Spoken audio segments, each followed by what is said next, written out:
Il y a un type qui pourrit votre expérience sur Internet depuis 10 ans. Parce que tous ces sites à la con sur lesquels vous allez pour vos streaming et vos téléchargements, il faut bien un mec qui paye. Là, les serveurs vont pas se payer tout seuls. Il faut de la publicité. Il y a un mec qui doit payer. Bah, ce mec, c'est moi. Bonjour. C'est que l'humain ne comprend pas les évolutions exponentielles. En fait, on peut passer de Siri qui est éclaté au sol où tu dis à Siri « Bonjour Siri, je veux les enfants ». Bien sûr, il y a une garderie à 100 mètres. Ça, c'était la V1 de Siri, quoi. On passe de la V1 de Siri à ChatGPT. Donc, la clé, c'est se demander comment je crée de l'utilité, comment je crée de la valeur, comment je crée de l'intérêt, comment je crée du lien. Une croissance trop rapide t'empêche de développer les outils qui permettent de gérer les emmerdes. C'est un peu comme un jeu vidéo, tu as des niveaux. Et à chaque niveau, tu as 3 choses. Tu as des bénéfices, du confort, de l'argent, du réseau, tu as des emmerdes. Et chaque niveau a ses emmerdes spécifiques. Et après, tu apprends à développer les outils. Ça peut être des gens, du réseau, des techniques. Et il faut que tu aies les 3. Bénéfices, emmerdes, outils. Et si tu es sur une croissance ultra rapide, tu sautes des paliers. Un mec qui a sauté 10 paliers d'un coup, il n'a pas rencontré 10 paliers d'emmerdes pour développer progressivement 10 paliers de solutions. Donc, quand il arrive à l'emmerde numéro 10, alors que hier, il était au level 1, bah, il se fait terrasser. Si j'enseigne ce que je sais, on va me traiter d'escroc. Il suffit d'une décision pour changer de vie. C'est ce que vous allez découvrir dans Le Déclic, le podcast de ceux qui font la différence. Je suis Alec Henry et depuis des années, j'ai une seule obsession, comprendre les secrets derrière la réussite. Dans chaque épisode, je donne la parole à une personne inspirante pour décrypter son parcours extraordinaire. Alors écoutez attentivement ce qui va suivre pour découvrir votre déclic. Salut Tougan. Salut. Tu vas bien?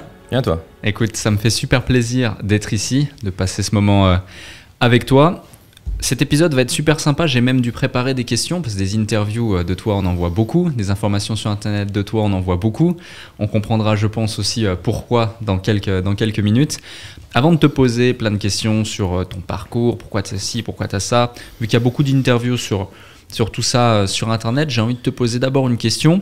C'est aujourd'hui, des fois quand on voit des choses sur internet te concernant, on voit tout et son contraire, mais on voit aussi un truc qui est assez drôle, c'est le grand méchant loup du web. Tu t'es un peu autoproclamé comme ça à un moment donné et on t'a donné ce titre, mais avant d'en arriver là et de voir aussi l'expert que tu es et tout ce que tu as mis en place, tous les gens que tu as pu aider aussi à faire de belles choses, c'était quoi ta première vente? C'était quoi ton premier business en ligne? Mon premier business en ligne, c'était moi qui vendais mes heures en tant que prof d'économie. Ok. Sur Skype à 25 € de l'heure.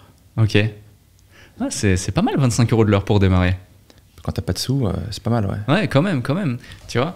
Et du coup, ensuite, qu'est-ce qui s'est passé? Une fois que tu as mis ça en place, déjà, qu'est-ce qui t'a donné le déclic de commencer à vendre tes heures sur Internet via Skype? Et qu'est-ce qui s'est passé? Qu'est-ce que tu as mis en place par la suite? Si tu veux, Alec, moi, j'ai toujours été passionné par le fait de pas mourir de faim, tu vois. Donc, j'avais pas de sous. J'avais arrêté mes études. J'avais été expulsé de chez moi. Ce qui est une bonne chose. Parce que moi, si mon gosse il arrête des études HEC, je le dégage aussi. Et donc, j'avais 0 thune. Et il fallait bien que je vive de quelque chose. Et en fait, le seul truc que je savais faire, ce truc que j'avais, c'était des connaissances théoriques dans des domaines comme la culture générale, l'économie. Et donc, j'ai monétisé ce que je pouvais monétiser. Okay. Et finalement, 25 balles de l'heure pour ça, depuis chez soi, confortablement, en parlant d'un truc qu'on adore, bah putain, c'est quand même cool, quoi. Totalement. Tu dis, moi aussi, si mon gosse arrête HEC, je le fous dehors de chez moi. Qu'est-ce que tu penses du système scolaire actuel? Je pense que le système scolaire actuel, tout le monde tape dessus, mais c'est un très bon product. Les gens n'ont juste pas compris qui est le client, quoi. Ouais. Je dirais, c'est un product qui est conçu pour des grandes sociétés, pour des multinationales, pour des oligarques qui ont besoin de soldats, pour des États-nations centralisés qui ont besoin que les gens ferment leur gueule, paient leurs impôts, fassent leur travail. Et donc de ce point de vue-là, c'est un produit qui marche redoutablement bien. Tout le monde tape dessus en mode ouais, c'est con. Bah non, ils n'ont juste pas compris qui était le client et qui était la finalité. Le client du système scolaire n'est pas le citoyen. Le client, c'est l'élite. Intéressant, on va en parler de l'élite, on va parler de pas mal de choses. Également, tu es l'auteur d'un livre, La Bible du marketing underground. Pour ceux qui nous écoutent et qui n'auraient pas lu ce livre, déjà je vous le recommande. Mais deuxième point, c'est quoi le marketing underground pour toi? Ok. Moi, le marketing underground, je l'ai découvert, comme tout le monde, en allant sur nom de film, film complet, VOSTR, FR, je sais pas trop quoi, machin, là. Ouais. Et t'arrives sur un site dégueulasse avec des pop-up qui clignotent, une vidéo qui démarre toute seule. Bonjour, je vous apprends à gagner beaucoup d'argent sur Internet. Et moi, j'ai vu tout ça, et au bout de la 1000e fois, je me dis, bah attends, l'ADS, c'est cher. J'ai fait un peu d'économie, il n'y a rien qui est gratuit, quoi. Si ces mecs peuvent continuer à dépenser en ads jour après jour, mois après mois, année après année, c'est que ça rapporte des fric. Donc j'ai sorti la CB, j'ai rentré la CB pour voir ce qu'il y avait, et là j'ai découvert tout le monde des tunnels de vente, des machins, des upsells, des trucs et tout, quoi. Donc en gros, le marketing underground, c'est un marketing qui est moche, dont la finalité est la conversion et le profit, et non pas d'avoir l'air cool parce que tu vois, t'as un flat design, t'es une startup machin et ta mère elle est fière. Donc la finalité c'est la conversion, la finalité c'est le profit, et ça marche. Et la grande surprise, c'est plus c'est moche, plus ça marche. Et je sais toujours pas pourquoi d'ailleurs. Ok. Peut-être que les pages moches chargent plus rapidement. Ok. Mais au-delà de ça, je vois pas. Ça fait 10 ans que je suis là-dedans, j'ai toujours pas compris. C'est vrai que c'est une question que beaucoup de gens se posent, et même des fois tu te dis waouh, c'est vraiment beau, puis en fait tu te rends compte que ça marche pas du tout, beaucoup moins. C'est une question à laquelle j'ai pas forcément trouvé mes réponses, hormis me dire que le but final c'est le copy, et c'est que ton design mette en avant de quelconque façon que ce soit ton copy et rien d'autre, le reste on s'en fout. J'ai pas trouvé d'autres finalités. Un autre sujet, c'est que Tougan Bara, c'est donc ton pseudo, c'est comme ça qu'on te connaît. Pourquoi un pseudo? Pourquoi celui-ci? Une simple recherche Google pourrait nous donner la réponse, de par tes affinités notamment avec l'économie, etc. Mais ça peut être intéressant pour celles et ceux qui ne te connaissent pas. Bah, moi, j'ai choisi finalement de travailler sous pseudonyme parce que finalement, mon nom, il n'y a pas que moi qui le porte. Enfin, je ne dis pas que je vienne, je ne dis pas que je suis genre machin schnock numéro 3, t'es genre t'es en mode noble et tout, quoi. Ouais. Mais j'étais en mode, bah ouais, j'ai une existence personnelle et j'ai une existence professionnelle. Et après, j'ai choisi un pseudonyme qui est le nom d'un économiste ukrainien du fin du 19e siècle, qui s'appelle Mikhail Tougan-Baranovsky. Et parce que quand je suis tombé sur ce nom-là, quand j'étudiais l'économie, ça me fait marrer. Et j'ai retenu ce nom, ça me fait marrer. J'ai jamais lu le bouquin du mec, en fait. Ok. Oussama m'avait dit, ouais, c'est une belle référence et tout. Je suis en mode, ouais, c'est pas mal et tout, mais j'ai jamais lu le livre, quoi. Okay. Je l'ai pas dit, je me suis dit, attends, faut que j'ai l'air un peu smart et tout. Ok. C'est intéressant. Et justement, aujourd'hui, sur Internet, on peut trouver tout et son contraire. Comment on fait, pour ceux qui nous écoutent, justement, pour trouver les bonnes informations sur Internet? Sur moi? Sur toi, sur n'importe quoi. Exemple, il y a une formation en ligne où il y a un sujet, il y a quelque chose. Qu'est-ce qui fait que je vais me dire cette information est vraie, cette information est erronée, ou je dois plutôt acheter ce produit plutôt que celui-ci? Parce que finalement, tu sais, tu as cette fameuse phrase « Ah, c'est sur Internet, donc c'est vrai ». Et c'est totalement faux. Finalement, cette phrase même est totalement fausse. Mais toi qui es un expert justement du marketing Internet, parfois même marketing bourrin, ça peut être intéressant d'avoir ta vision des choses. Donc tu me demandes comment, en tant que consommateur, je me fais pas empaler. Ouais, c'est ça. Bah, je sais pas. Enfin, en fait, si tu veux, moi j'adore me faire empaler en tant que consommateur. Parce que je rentre ma CB partout pour voir le funnel, voir l'offre, voir le produit, voir les upsells, s'il y a des upsells, voir la séquence email, voir tout ça, quoi.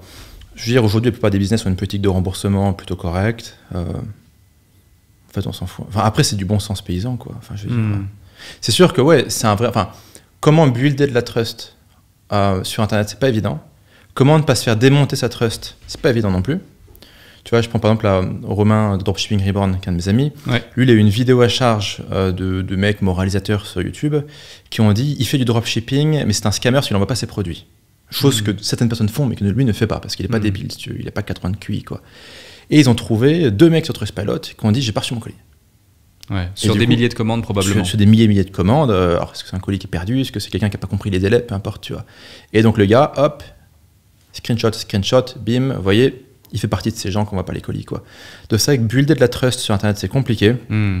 En tant que client, savoir comment naviguer, j'aurais du mal à te dire. C'est vrai que moi, je suis un peu le pigeon parfait parce que c'est de la R&D pour moi, tu vois. Donc moi, je clique sur tout, j'achète tout, quoi. Sauf quand c'est genre stupidement cher, quoi, truc de luxe et tout. Je suis en mode, bon, c'est bon, pas, voilà. Mais après, finalement, d'un point de vue business, c'est plus... en fait, en insistant sur... en tant que business, tu as le truc, Start with Why de Simon Sinek, qui est un peu de la branlette pour start-upper, mais donc tu as Why, What, How, quoi.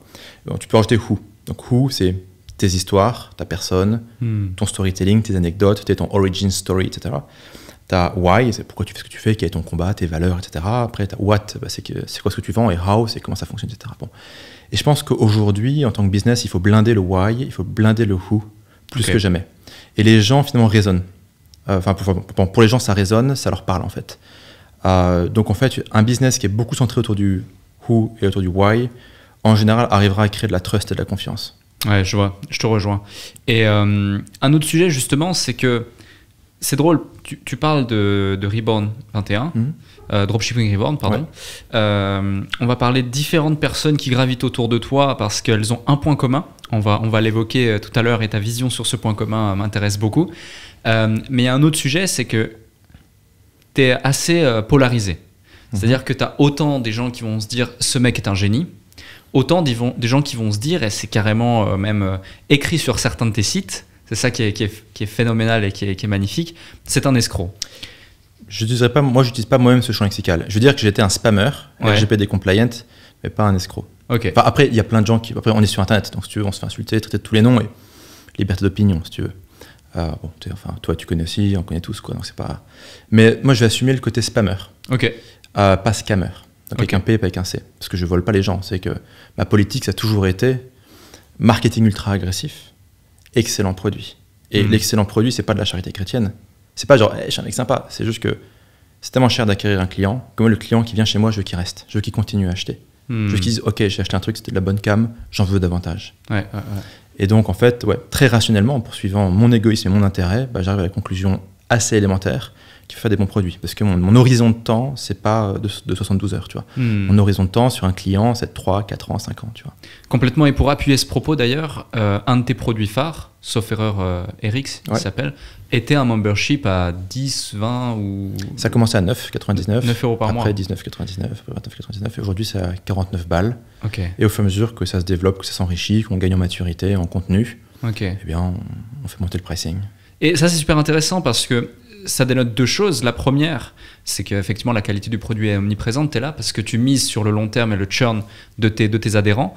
Et la deuxième, c'est que au centre de tout ça, il y a cette volonté de constamment améliorer le produit, certes, mais de le construire pour faire en sorte que les gens restent. C'est quoi les différentes leçons et les différents partages que tu pourrais nous donner ici pour justement créer un produit à abonnement, surtout dans une niche comme la nôtre en particulier, où les gens vont vouloir rester sur le long terme? Ok. Le business de l'abonnement, c'est un business très compliqué parce que c'est 5 fois plus compliqué de vendre un truc à 19 euros par mois qu'un truc qui coûte 100 balles. À peu près 5 fois plus compliqué. Et en moyenne, les gens vont rester 3,1 mois. Et il faut que tu attendes 3,1 mois pour effectivement toucher la totalité de ces 3 mensualités, si tu veux. Donc en plus, tu mets du temps à toucher l'argent. Donc ce n'est pas de l'argent que tu peux réinvestir, ce n'est pas du cash flow disponible. Donc si tu veux, de base, c'est un mauvais business model. Donc si tu es en mode, vas-y, je fais un abonnement, mauvais business model. C'est beaucoup plus facile de prendre 100 balles là maintenant. Les 100 balles, tu les as, ils sont sur ton compte en banque. Tu peux les réinvestir en ads, en product, en ce que tu veux. Donc il y a plusieurs trucs. D'abord, il faut apporter un quick win très rapidement au client. Il faut que le client, dans les 5 minutes qui suivent l'ouverture du produit, il ait gagné quelque chose. Il a un quick win. Il ait une forme de petite victoire. Il y ait un changement qui se soit opéré dans sa vie, que ce soit un changement réel ou un changement dans sa perception. L'exemple que je prends à chaque fois, c'était un produit américain sur les finances personnelles. Et le mec, dès l'introduction, il dit « Attends, on est sur l'introduction. Avant même de parler du contenu, tu vas aller sur ton compte en banque, tu vas créer un sous-compte en banque et te faire un virement automatique de $50 tous les mois du compte principal vers le compte secondaire. Le compte secondaire, tu n'y touches pas. C'est ton compte d'épargne, long terme. C'est ton compte de sécurité. Dorénavant, après 5 minutes, tu es un Américain qui met de l'argent de côté. Tu fais partie de ceux qui sont en contrôle. Tu as changé d'identité, tu as changé de réalité. Donc en fait, il faut un quick win très rapide. Après, il faut un lien social. Soit un lien avec le gourou est un vocabulaire neutre dans ma bouche, soit un lien avec d'autres gens. Donc là, il y a des questions de plateforme. Est-ce que tu veux utiliser un Discord, des choses comme ça? Là, je suis passé sur school.com, j'ai pas de lien affilié, très bonne techno qui fait ça. Où, du coup, on peut créer un lien, on peut créer une identité. Moi, par exemple, les mecs qui s'appellent les fils de putonnettes, FDPH, donc fils de pute certes, mais avec une morale et un code. Donc il y a original d'appeler sa communauté comme ça. Ouais, mais comme ça on gagne du temps, si tu veux. Mais le mot c'est pourquoi on est là. Ouais, mais tu sais, c'est un principe économique de base. L'humain, tu sais, c'est la main invisible du marché chez Adam Smith. Les humains poursuivent leur propre intérêt. Et toutes les personnes qui font non mais moi je suis là. Le connard qui arrive, il dit moi je veux une formation pour apprendre aux gens à gagner de l'argent, mais fondamentalement ma passion c'est d'aider les gens. Ouais, c'est ça. Ta passion, c'est juste de faire du fric. Il se trouve que tu es très bon en marketing et en make money. Donc, en fait, tu vends ça et tes clients sont contents. Très bien. Mais bon, le côté ma passion, c'est d'aider les gens. Tu vois, tu racontes ça, toi? Pas du tout. C'est bien. Ouf. Je me suis dit, peut-être que je fais une connerie. Mais. Donc, en fait, bref. Donc, pour revenir au membership. Donc, il y a un élément de lien social, il y a un élément identitaire. Finalement, le contenu est le moins important. Les gens croient qu'il faut plus de contenu, plus de contenu, plus de contenu. En fait, le contenu, l'excès de contenu est une des principales raisons de départ des gens. Les gens ils font, c'est bien, mais c'est trop pour moi, c'est trop. Et donc, du coup, tu vois, j'ai trop de nourriture à manger, j'arrive pas à digérer, stop, arrêtez de m'amener de la nourriture, en fait. Et donc ça crée des barrières finalement même. Ouais, bah en fait, ça crée soit de la confusion quand le mec il arrive parce qu'il y a trop de trucs. C'est compliqué, moi j'ai genre 3 ans et quelques de contenu, tu vois. Donc en fait, régulièrement, on supprime des trucs, on réorganise, on découpe, on simplifie et on essaie d'améliorer pour que le client plus rapidement puisse avoir du résultat et qu'il puisse gérer, consommer le contenu et le transformer en action. Donc l'accumulation de contenu n'est pas la solution pour la rétention. Tout le monde croit qu'il faut faire plus de choses. Il dit ouais mais si je rajoute ça. Non. Donc quick win, élément identitaire, relation. On pourrait aussi avoir une dimension plus sociologique. Tu sais, en sociaux, on distingue toujours le groupe d'appartenance et le groupe de référence. Le groupe d'appartenance, c'est le groupe dont tu fais effectivement partie, sociodémographiquement. Tu vois, t'es étudiant en France, t'es étudiant en France, t'es retraité, t'es retraité, t'es influenceur, t'es wannabe entrepreneur qui traîne sur Twitter, t'es wannabe entrepreneur qui traîne sur Twitter. Bon. Et après, il y a le groupe de référence. Le groupe de référence, c'est le groupe auquel tu dois faire partie. Tu vois, je sais pas, le mec qui veut gagner de l'argent sur Internet, son groupe de référence, c'est toi, les gens qui gravitent autour de toi, tes invités, etc., quoi. Et donc, en fait, le membership, il faut que ce soit pas mal axé autour du groupe de référence. C'est qu'on va devenir ensemble ce groupe de référence. Il y a plein de gens parmi vous qui ont déjà basculé, qui sont devenus maintenant part du groupe de référence. Et donc, si tu continues, tu restes là, tu es présent, tu bosses avec nous, tu participes au truc, eh bien, tu feras aussi partie du groupe de référence. Et tu évolueras. Donc, tu peux vendre de la transformation, etc. Voilà. C'est un peu ça la clé. C'est un peu ça la clé. C'est super intéressant et ça en dit long justement sur ta perception d'une part, la compréhension de l'individu et d'autre part, ta volonté de créer un produit de qualité ici. Et pourtant, qu'est-ce qui, malgré ça, t'a valu le titre et te vaut le titre du grand méchant loup d'Internet selon toi? En fait, j'ai joué de ça. C'est au début, moi je voulais pas enseigner. Enfin, j'aime enseigner, donc j'adorais enseigner l'économie. Et je me suis dit, putain, j'aimerais bien enseigner le marketing parce que tout ce que je vois est pourri. Ça s'est un peu amélioré, mais si tu veux, à l'époque, tu avais juste des gens qui avaient des chaînes YouTube et qui, en fait, au-delà de faire une chaîne YouTube, n'avaient jamais pratiqué le marketing. Eux, ils étaient très très bons pour créer une chaîne YouTube. Ils étaient bons pour ça. Mais, et c'est une compétence que j'ai pas et que je respecte. Pourtant, ta chaîne marche très bien. Péniblement quand même. Mais bon, bref, on va voir. Là, j'ai commencé à mettre un peu de budget, d'efforts et de structuration. Ah, c'est intéressant que selon ta perception, elle marche moins bien qu'elle ne pourrait en tout cas, parce que si on prend les 100 chaînes YouTube francophones qui parlent de business, tu dois être au moins dans le top 15. Pas en termes de nombre de vues. En fait, moi, je suis quand même très niché. Tu sais, je vais faire du 4000 vues par vidéo à peu près. En tout cas, proportion abonnés-vues, t'es dans le top 3. Ok, ça aujourd'hui. J'ai pas checké ça. Ok. Ouais, je suis pas trop dans le game YouTube. Mais pour revenir à l'enseignement et au grand méchant, en fait, je me suis dit, putain, j'ai pas envie de ressembler à ces mecs. J'ai pas envie d'être là en mode, voilà, j'ai la villa, machin, regarde, week-end de milliardaire, j'ai loué quelque chose et tout. Encore une fois, il y a des gens qui le font, ils le font super bien. Tu prends un mec comme Yomi, le mec qui te vend un lifestyle incroyable. Je sais pas si c'est vrai, je sais pas si c'est faux, je m'en fous. C'est juste super bien fait. Moi, je suis pas cette personne-là. Ça me correspond pas, donc je respecte, tu vois, mais c'est pas moi, en fait. Donc en fait, tout ce qui est ces codes, machin, je me suis dit, putain, ouais, mais j'ai pas envie de ressembler à ça, quoi. Ça me parle pas, c'est pas moi, je suis pas à l'aise avec ça. Tu sais, moi, je suis un protestant puritain, quoi. J'aime le cash flow et qu'on me fasse pas chier, quoi. Et donc, et je me suis dit, si j'enseigne ce que je sais, on va me traiter d'escroc, parce que les gens, c'est comme ça. Et donc, je me dis, dans ce cas-là, je vais d'emblée, en fait, jouer sur leur objection ou leur critique en disant, les mecs, il y a un type qui pourrit votre expérience sur Internet depuis 10 ans. C'est moi, bonjour. Et vous n'êtes peut-être pas content, mais c'est grâce à des mecs comme moi qu'Internet, ça existe. C'est le moment d'arrogance. Voilà. Oui, parce que tous ces sites à la con sur lesquels vous allez pour vos streamings et vos téléchargements, il faut bien un mec qui paye. C'est les serveurs ne vont pas se payer tout seuls. Il faut de la publicité. Il y a un mec qui doit payer. Ce mec, c'est moi. Bonjour. Tu vois, et donc c'est vrai que je suis arrivé comme ça et c'était efficace. Parce que je pense que les gens aussi il y avait un segment de clientèle qui était en mode j'en ai marre qu'on m'explique que le gars, sa passion c'est d'aider les gens. et tout ce qu'il fait, c'est vendre des formations à 1000 balles, qu'il n'a jamais rien fait d'autre de sa vie, et que finalement, bah, ses soirées, ses week-ends, c'est moi qui les paye, quoi. Complètement. Et donc, en arrivant à ce positionnement-là, il y avait une demande. C'est vrai qu'un des éléments qui fait aussi ta personnalité, ta singularité, c'est ton franc-parler. Ou carrément, tu vois, je regardais encore avant cette interview rapidement une vidéo de toi. Tu dis voilà, moi mon but aujourd'hui c'est de faire le minimum pour gagner le maximum sur le Web 2 parce que j'ai d'autres justement objectifs et intérêts à l'heure actuelle. Donc je vais faire ça comme ça, je vais faire ça comme ça, je vais faire ça comme ça. Et je pense que c'est aussi cette transparence, cette volonté de partager, de dire les choses avec ta communauté qui fait ce lien avec cette même communauté et ce qui fait la force de celui-ci. Tu as plusieurs casquettes à ton arc.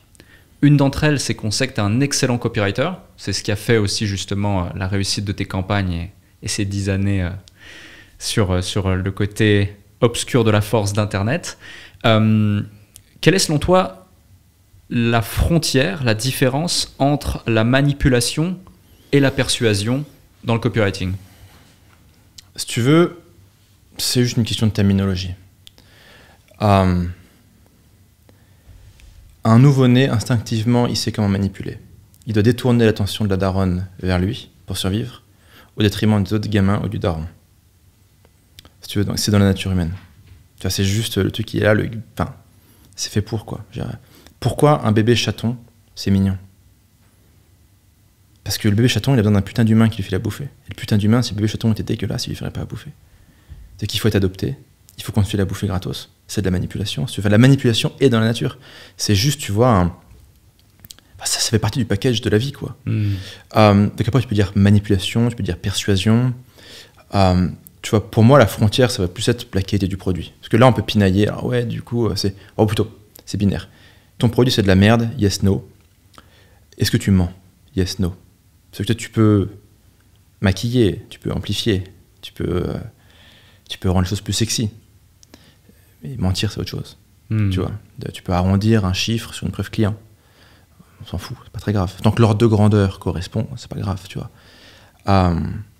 Si c'est faux, c'est faux. Tu vois. Alors tu vas me dire, la DGCCRF n'est pas forcément très efficace. C'est la répression des fraudes en France pour traquer ça parce qu'ils ont autre chose à faire. Donc il y a beaucoup de gens qui en abusent. Mais voilà, pour moi, c'est est-ce qu'on ment? Oui et non. Est-ce que le produit est bon? Oui et non. Puis si on ment pas que le produit est bon, écoute, manipuler, persuader. Puis au pire, d'ailleurs, tu fous une politique de remboursement complètement laxiste. Le mec, il est pas content, il reprend son argent, il reprend son SMIC, il dégage, quoi. Tu vois. Je vois. Tu parlais tout à l'heure de la réussite, tu parlais tout à l'heure également du fait que les gens sont... Moi, j'utilise le terme, on est tous profondément égoïstes et il faut l'accepter. Ton client, toi, tout le monde. Et le truc de je fais ça pour aider les gens, je suis comme toi. Ok, tu peux apprécier aider les gens, c'est important, mais la réalité, la finalité, c'est que tu es là pour faire du cash. Ouais. La vision de la réussite et de l'argent dans notre société, aujourd'hui, qu'est-ce que tu en penses? Tu parles de la société française? Ouais. Moi, ce que je trouve intéressant en France, pourtant un pays où on parle beaucoup de méritocratie, c'est à notre âge. T'as quel âge, toi? 27 ans. Ok, moi j'ai 31. Donc, bon. Si on a grosso modo notre âge ou plus jeune, et que tu as fait ton premier million en plus, donc toi tu as une montre qui brille et tout machin, super. Si t'es blanc, t'as un fils à papa. D'ailleurs, j'ai toujours été convaincu que tu as un fils à papa. En voyant tes pubs. C'est à chemise, c'est pour ça. Si t'es pas blanc... C'est pour ça que maintenant je mets des polos, comme toi. Si t'es pas blanc, on va partir du principe que t'es un dealer. Et si t'es une femme, que t'es une pute. C'est ça la société. C'est genre, la vision de la société, c'est ça. Et ça se vérifie assez bien. Le réseau social le plus flagrant, le plus parlant pour ça, j'ai l'impression que c'est LinkedIn. Je suis devenu vraiment fasciné par les commentaires LinkedIn, moi. J'étais peu actif, c'était pas moi qui gérais, et là je le suis un petit peu plus depuis quelques semaines. Et je vois une sorte de mini-armée qui s'est constituée autour de ma personne, autour de moi et de certaines publications, depuis que j'ai parlé d'un taux horaire qui était plus élevé que la moyenne, ou un peu d'argent, etc. Il suffit juste de dire le mot argent et français dans le même post pour multiplier par 2, par 3, par 4, parfois même ton reach. C'est bien ça. Et c'est assez dingue effectivement. J'en parlais même avec Oussama. Tu l'as cité justement, et c'était un sujet de discussion que j'avais avec lui à l'aéroport. Et c'est assez fou justement, comme les Français en général, malheureusement, ont un problème, j'ai l'impression, avec l'argent, avec la réussite. Selon toi, d'où ça vient? Mais je sais pas s'ils ont un problème. Enfin, c'est un peu un truc que tout le monde répète, ils sont pas contents et tout. Je pense que fondamentalement, le problème de l'économie française, c'est que ça fait 40 ans qu'il n'y a plus de croissance. Et si tu veux, quand l'économie devient un jeu à somme nulle, c'est-à-dire qu'une personne ne peut pas gagner sans qu'une autre perde, c'est un jeu à somme positive, tu es devenu un peu plus riche, mais ça ne veut pas dire que je suis devenu plus pauvre. Un jeu à somme nulle, si toi tu es devenu un peu plus riche, mécaniquement ça vient de chez moi. Okay. Quand tu n'as pas de croissance, tu es sur un jeu à somme nulle. L'économie française, c'est maquillé à base de conneries, de machin, etc. Mais c'est grosso modo un jeu à somme nulle depuis 30-40 ans. Donc en fait, si on voit des gens s'enrichir, c'est que mécaniquement ça vient de la poche de quelqu'un d'autre en fait. Et donc en fait, le ressentiment des gens est assez pragmatique. C'est qu'en fait, ils le formulent pas comme ça, ils le conscientisent pas comme ça, mais fondamentalement, c'est une forme de bon sens paysan qui dit attends, on produit aucune richesse. Si lui est devenu 4 fois plus riche en 6 mois en vendant des PDF, c'est qu'il y a un souci, quoi. Tu vois. Après, tout ce qui est un peu la répression contre la réussite économique, pour moi, c'est une stratégie de préservation, quoi. Si tu veux, c'est compliqué de parler de système, parce qu'un système, par définition, c'est complexe. Mais la France est tenue par une caste administrative de grands fonctionnaires, formés à l'ENA, Polytechnique et compagnie. Une petite pincée HEC, mais pas trop. Et eux, en fait, ils se gavent, quoi. Eux, tu connais pas leur nom, ils sont pas doxés, ils ont pas de chaîne YouTube. Ils cumulent des retraites, des machins, des bidules, des commissions, des trucs régionaux, départementaux, des mairies, des agglomérations de communes, des retraités d'anciens ministres, anciens députés, et c'est des mecs qui ramassent des millions et des millions sur une carrière, quoi. Et ces mecs-là, ils veulent que le système tienne, si tu veux. Et donc, quand il y a des gens qui arrivent et qui disent « Ouais, on peut penser à un système différent, on peut devenir libre financièrement, libre économiquement », bah, ça met en danger leur système. Ça met en danger, je dirais, leur stabilité et leur rente. Et eux n'ont pas intérêt à ça. Tu vois, pour moi, l'argent, c'est des points de pouvoir de négociation. Chaque euro que je gagne, chaque bitcoin que j'accumule, c'est un pouvoir de négociation face à la vie. Et si tu accumules beaucoup de pouvoir de négociation, bah, en fait, eux, ils le perdent, leur pouvoir de négociation. Donc, ils n'ont pas envie. Donc, ils vont dire que c'est mal, etc. Donc, en fait, c'est plutôt eux, je pense. Et c'est pas forcément les Français en règle générale, c'est plutôt eux qui vont pousser une idéologie pour pas que les choses changent. C'est intéressant, je rebondis sur un message que tu mets, sauf erreur, dans une de tes bios. Et tu parles de points que tu accumules, de pouvoir de négociation. Et tu dis, sauf erreur, deviens libre ou subis le communisme. Communisme global. Communisme global, exact. C'est quoi le message caché derrière ça, le sens de ce message en gros? Bah, il n'est pas caché le message. Le message il est super explicite. Il est super clair, ouais. Le communisme, c'est quoi? Le communisme, c'est une économie qui est possédée par l'État et une caste qui n'a aucune légitimité, et cet État va tout décider, va tout piloter. Sous l'Union soviétique, il y avait la planification centralisée qui allait décider, voilà, on va produire X tonnes de boulons, on va produire X paires de chaussures. Et d'ailleurs, ça donnait des trucs complètement cons, c'est-à-dire on va produire X tonnes de boulons, donc on allait voir l'usine de je sais pas trop où là, du fond de la Sibérie, il faut 1 tonne de boulons. Vous savez, je sais pas, sur le mois, il faut 1 tonne de boulons. Les mecs, ils font OK, donc ils font un boulon d'1 tonne. Où ils disent, ouais, il faut faire, je sais pas, 1 million de paires de chaussures. Ils font 1 million de paires de chaussures taille 39. Bah, ils n'ont pas précisé, hein, tu vois. Donc en fait, le communisme, c'est l'idée qu'on va tout centraliser, tout contrôler. Et que finalement, toutes les décisions des gens, toutes leurs pensées, tous leurs choix économiques vont être bridés et contrôlés. Tu vois, je pense qu'on va aller vers une société, donc on a fait un peu, je dirais, la répétition générale avec ce qui commence par un C, qui finit par un D et qui fait que tes vidéos les striker, où il faut que tu montres, tu vois, un petit papier ou un petit QR code partout où tu vas. Et je pense qu'on va avoir la même chose sur le carbone. Tu auras le droit à ton quota carbone. Et si tu prends un steak, bah, tu perds des points. Si tu fais le plein sur une voiture qui consomme trop, tu perds des points. Si tu as refusé de manger des insectes, tu perds des points. Et on va aller vers ça, vers une économie de la pénurie, une économie de la régulation absolue.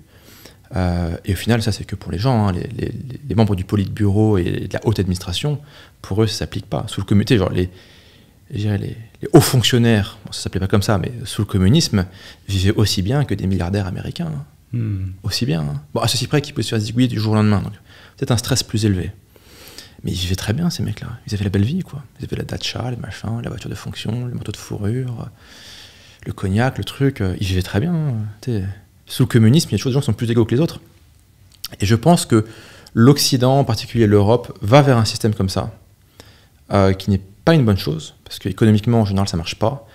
Donc, ils vont nous faire, CBDC, les banques centrales, enfin, les monnaies, enfin, les crypto-monnaies gouvernementales, où tu vois, si tu as dit une connerie sur Internet, eh bien, tu n'auras pas le droit de payer un billet d'avion, par exemple. Ou tu ne pourras pas mettre tes enfants, CBDC, crédit social, crédit carbone. Ça peut être le truc, quoi. Okay. T'as critiqué le parti unique, bah, tes enfants ne pourront pas aller dans une bonne école. Crédit social, comme dans certaines zones en Chine. Ouais. Et je pense qu'on va vers ça. Et donc, il faut... C'est déjà quelque chose qui existe en Chine, hein, cette histoire de points, etc. J'arrive pas à ça. En fait, je suis jamais allé en Chine. Donc, j'ai du mal à m'exprimer sur la Chine. Il y a beaucoup de propagande anti-chinoise, mine de rien, dans le monde, qui vient des États-Unis, évidemment. Je sais pas si c'est un truc qui est local ou un truc qui est systématisé. Mais de ce qu'on nous raconte, je sais pas si c'est vrai, j'ai une petite suspicion, si tu veux, quand les médias racontent des trucs. Ouais, ça a l'air d'être là. Et tu vois, ce qui est super intéressant, c'est que pour moi, l'enfer absolu, c'est les CBDC. C'est Central Bank Digital Currencies. C'est, alors, ton impôt, on le prélève directement sur ton wallet. Mais s'il faut faire je sais pas, te filer des APL, c'est directement sur ton wallet aussi. Donc, en fait, il y a un contrôle quantitatif et un contrôle qualitatif. Peut-être qu'on va dire que tu n'as pas été un bon citoyen, donc toi, tu n'as pas le droit d'acheter un steak. Certes, tu as l'argent, mais tu n'as pas le droit. Tu veux fuir le pays, prendre un billet d'avion, tu as l'argent, mais ton wallet n'est pas autorisé à acheter un billet d'avion. Tu vois, donc tu as une dimension quantitative. Donc, on peut avoir une politique économique optimisée avec du big data à la personne près. Le problème de la politique économique aujourd'hui, c'est quoi? Si on dit, bon, grosso modo, on va baisser les salaires, on va baisser les impôts pour les mecs qui font entre 1 SMIC 8 et 2 SMIC 1. Sauf que tous ces mecs-là ont une vie différente, une situation différente, un endettement différent, un emploi différent, etc., une situation familiale différente, un nombre de gosses différents. Donc il faut créer des sous-conditions, ils n'y arrivent pas. Avec du big data, du machine learning, tu peux avoir une politique économique personnalisée. Tout comme sur Amazon, tu as une expérience qui est personnalisée, tu peux avoir une politique économique, une expérience économique qui est personnalisée. C'est qu'en fait, toi, parce que tu as 3 enfants, qu'on sait que le petit dernier il est malade et que ta femme elle vient de trouver un job, eh bien on pourra paramétrer, je dirais, ton taux d'intérêt pour avoir un crédit, tes impôts, tes prestations sociales à la mesure près. Donc il y a un truc qui est très séduisant là-dedans, en termes, je dirais, étatiques et de politique. Mais le revers de la médaille, c'est un contrôle absolu, la disparition des libertés, la disparition de la vie privée, quoi. Et en général, donner trop de pouvoir aux États, ça se termine pas bien, historiquement. C'est que, je dirais, tu vois, souvent, dans toutes les communes de France, il y a un monument mort, on dit mort pour la France. Ouais, non, mort pour le gouvernement, quoi. C'est le gouvernement qui les a butés, tous ces mecs. Hein. Enfin, ce sont les gouvernements qui ont buté tous ces mecs. Hein. Si tu veux, tu prends le fascisme, le nazisme, le communisme. Dans tous les cas, c'est un État fort, omniprésent, qui vient rentrer de manière tentaculaire dans toutes les dimensions de la vie pour décider de tout. Tu vois, que ce soit de gauche, de droite, on s'en fout un peu. À la fin de la journée, c'est de l'étatisme sur stéroïdes, ça finit pas bien. Donc moi, je suis assez... j'ai pas mal de doutes sur... j'ai plutôt une certitude sur le fait que ça va pas donner quelque chose de très positif. Ce dont tu parles, tu penses que ça va arriver bientôt, c'est en cours, dans nos pays, on va dire, occidentaux? C'est compliqué, parce qu'à la fois, l'État peut être très compétent et très incompétent. Bon, on l'a vu avec le Covid. Et à la fois, les gens peuvent être très pragmatiques et très cons aussi. Donc c'est compliqué, je dirais, de définir un horizon de temps là-dessus.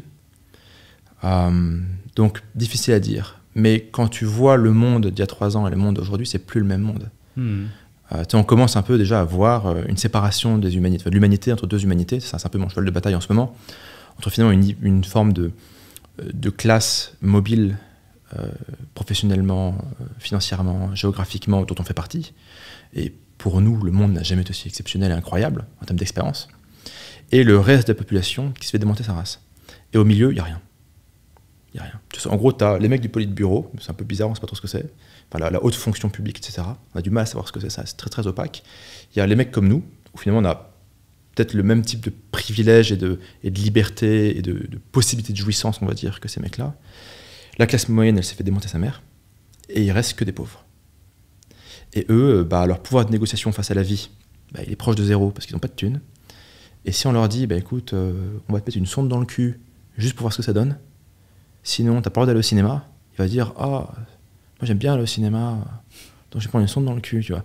Ou ouais, non, mais je veux aller à Ibiza, j'ai quand même pris un billet d'avion sur Ryanair, donc c'est sûr, la sonde dans le cul, je sais pas, parce que c'est vrai que ça ressemble pas à une bonne idée, mais j'ai quand même pris un billet d'avion sur Ryanair, ça me ferait chier que ce soit pour rien, quoi. Allez, je vais prendre la sonde dans le cul, quoi.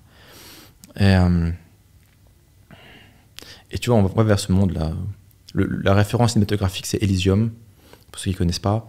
C'est, je sais pas, on est en 2040, un truc comme ça, et t'as les riches qui sont dans une station orbitale autour de la Terre, où ils sont immortels, service de malades, santé de malades, tout est un grand golf, machin, t'es super, quoi. Et le reste de l'humanité est sur Terre, dans une favela gigantesque, où tout est en ruine, tout le monde se fout sur la gueule, et t'as des robots de Boston Dynamics avec des AR-15 qui sont là pour faire du maintien de l'ordre, quoi.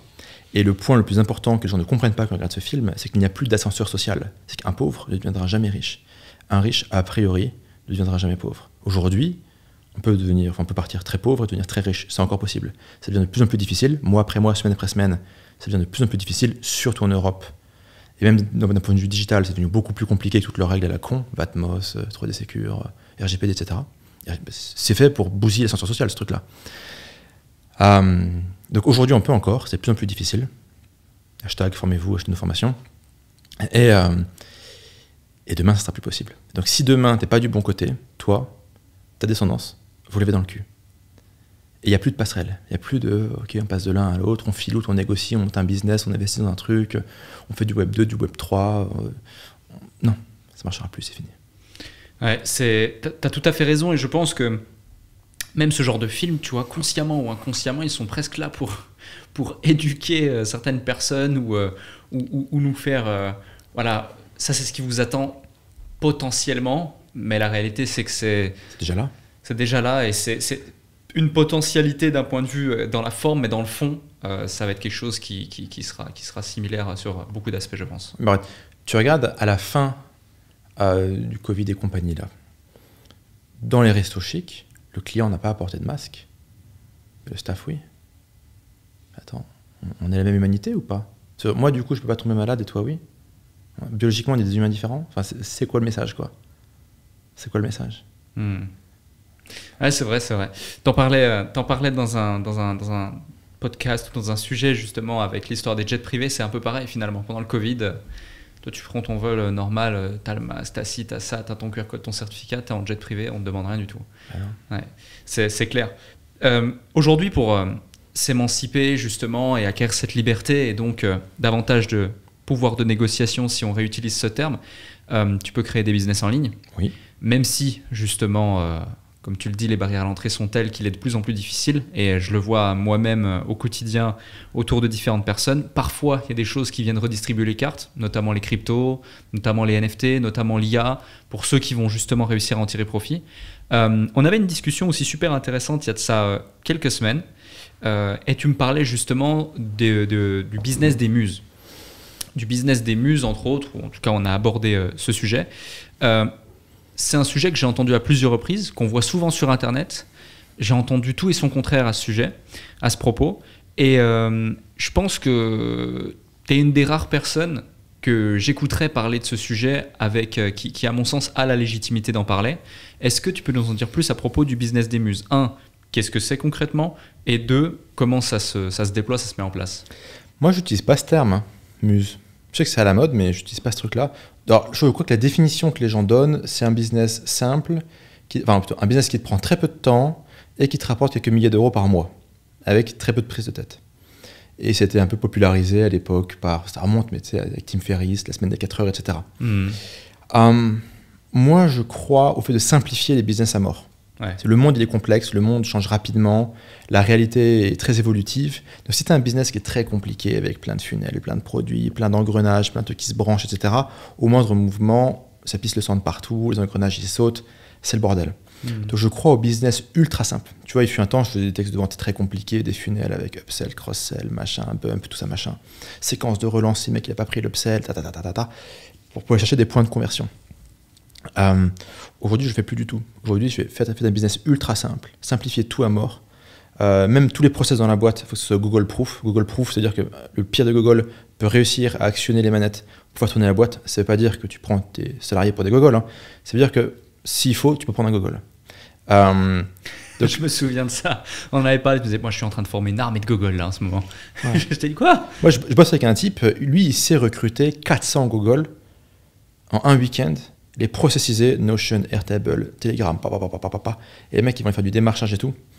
Ouais, il y a des mecs qui sont forts là-dedans, quoi. Et c'est là que j'ai compris. Lui, il sait leverager le tiers-monde. Mais vraiment, comme personne, quoi. Donc, tiens, une question rapide. Au travers de ça, leverage le tiers-monde. Est-ce que lorsque tu leverages le tiers-monde tel que cette personne, par exemple, avec qui tu travailles, est-ce qu'il l'exploite? Ou est-ce que pour les meilleurs de Google Land, il y a l'opportunité pour eux de monter dans l'échelle sociale ou pas? Mais c'est déjà une opportunité pour eux. Le mec, il peut faire, je sais pas, 30, 40 balles par jour dans des pays où le salaire moyen est à $60 par mois. Si tu veux, le mec, c'est le roi du pétrole. Hein. Donc en fait... Donc la réponse est oui. La réponse, c'est j'en ai rien à foutre. Je le paye pour une tâche, je le paye un prix qu'il accepte pour une tâche que je définis.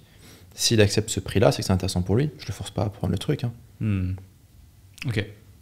Je te laisse continuer. Donc pour revenir du coup aux muses, donc c'est pas tellement le terme que j'utiliserais. Pour moi, ce serait des business qui sont googlisés, qui sont simplifiés à mort. Et fondamentalement, ça se passe à deux extrêmes.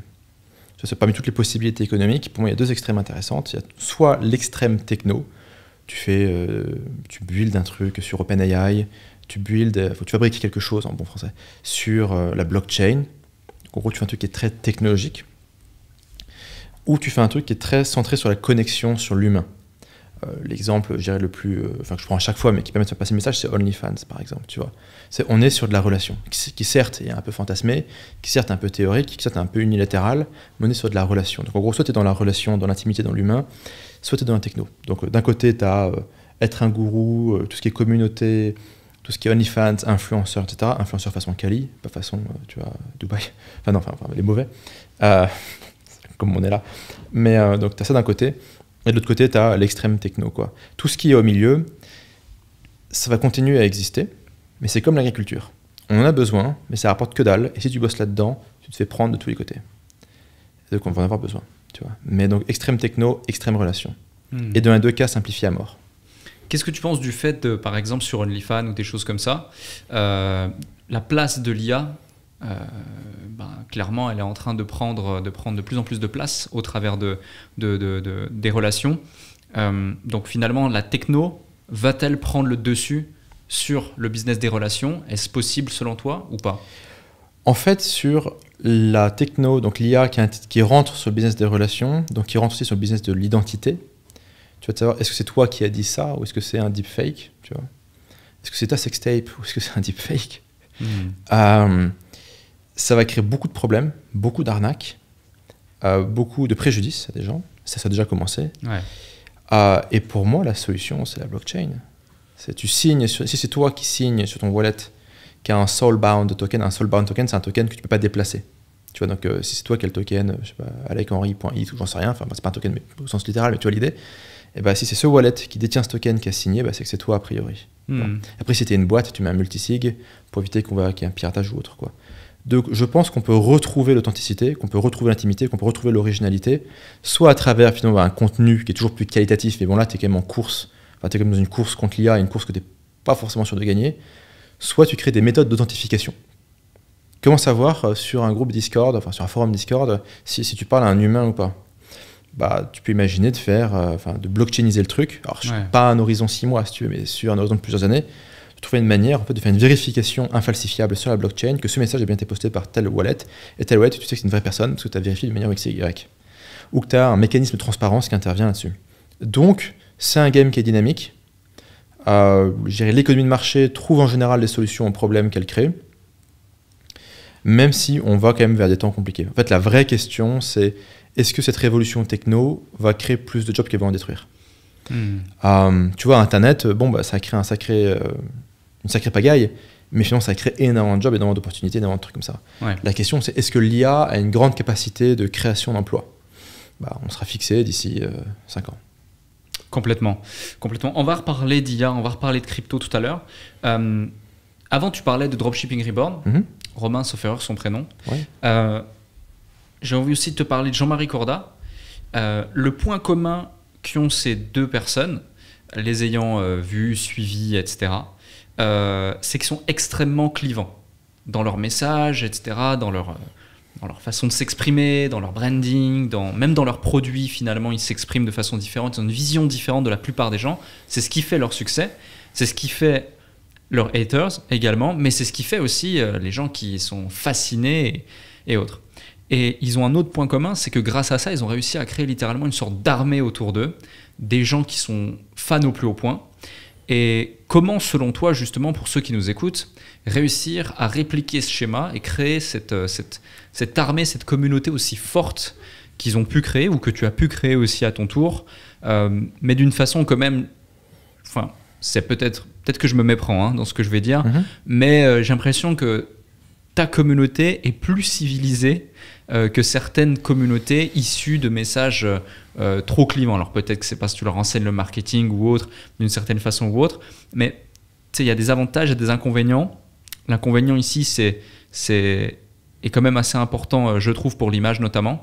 Est-ce qu'il y a un juste équilibre à ça et quelles sont les recettes, les ingrédients pour faire en sorte... C'est vrai que John Lennon était tué par un fan, pas par un hater. C'est toujours bon de le rappeler quand on veut développer une communauté. Si tu veux, dans les cas de Dropshipping Reborn, de Corda, moi j'aime un autre gars que j'aime beaucoup, qui est très clivant, c'est Charles de Ripper. Okay. Lui, dans le genre zéro filtre, je l'adore. C'est Esprit Argent, sa chaîne YouTube. Okay, ouais, et je pense qu'en fait, ils sont pas en mode ouais, j'ai un plan, je vais créer une commu, je vais brainwasher les mecs. Ils sont en mode mais la vérité c'est ça. Pourquoi il y a que moi qui pense ça? Il faut que quelqu'un le dise haut et fort. Comme j'ai pas beaucoup de filtres et de social skills, je le dis haut et fort comme un con. Je suis pas au courant qu'il fallait pas le dire. Et en fait, il y a plein de mecs qui sont d'accord, qui sont là, qui font ah putain, il y a enfin un mec qui est avec moi. Et c'est un peu ce qui crée le truc, tu vois. C'est pas genre un plan machiavélique en mode ouais, je mets un peu de ça, puis un peu de ça, puis un peu de ça, tu vois. Après, si tu veux être un peu stratégique et pragmatique dans le développement d'une communauté, enfin, je dirais, les ficelles sont toujours les mêmes. C'est qui l'ennemi? C'est quoi le combat? Qu'est-ce qui justifie les échecs passés? Qu'est-ce qui fait qu'on peut croire à un meilleur futur? C'est les leviers, on va dire, traditionnels.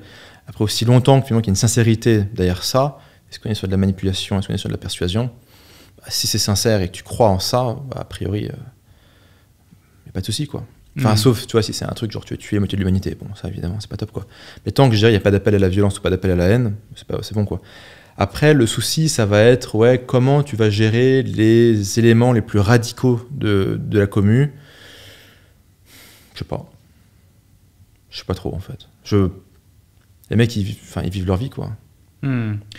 Et justement, tu vois, en termes d'éléments radicaux, je reprends un truc qui a été écrit sur un article.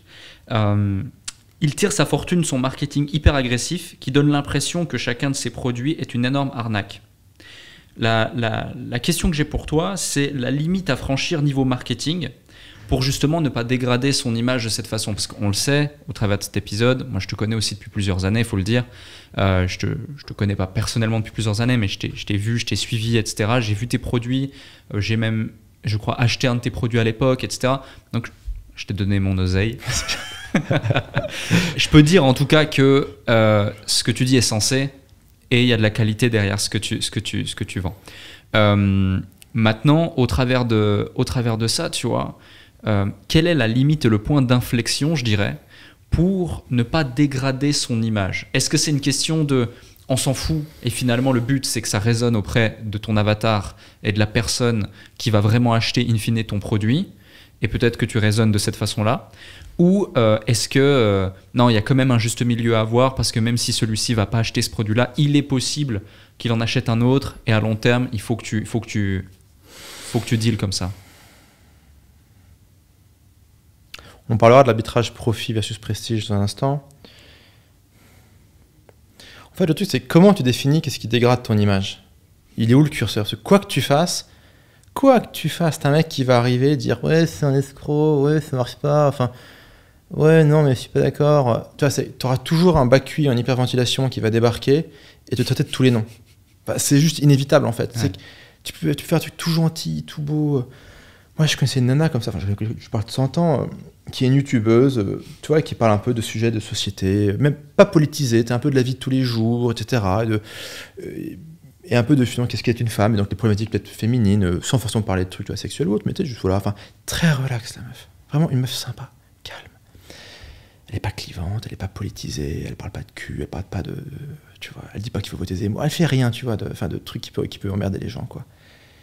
Et elle, où qu'elle aille, elle a son cluster de quelques centaines de personnes, quoi qu'elle fasse, qui lui rentrent dans la gueule, qui vont trouver où vont ces gamins à l'école, qui contactent et qui harcèlent le directeur de l'école pour dire vous vous rendez compte, vous acceptez les enfants de cette sale pute, machin et tout, vous avez pas honte, machin. Tu sais là, et la nana, pour le coup, dans le genre meuf, je veux dire lisse, mais pas d'un point de vue péjoratif, dans le genre lisse, policée, zen, calme, bienveillante.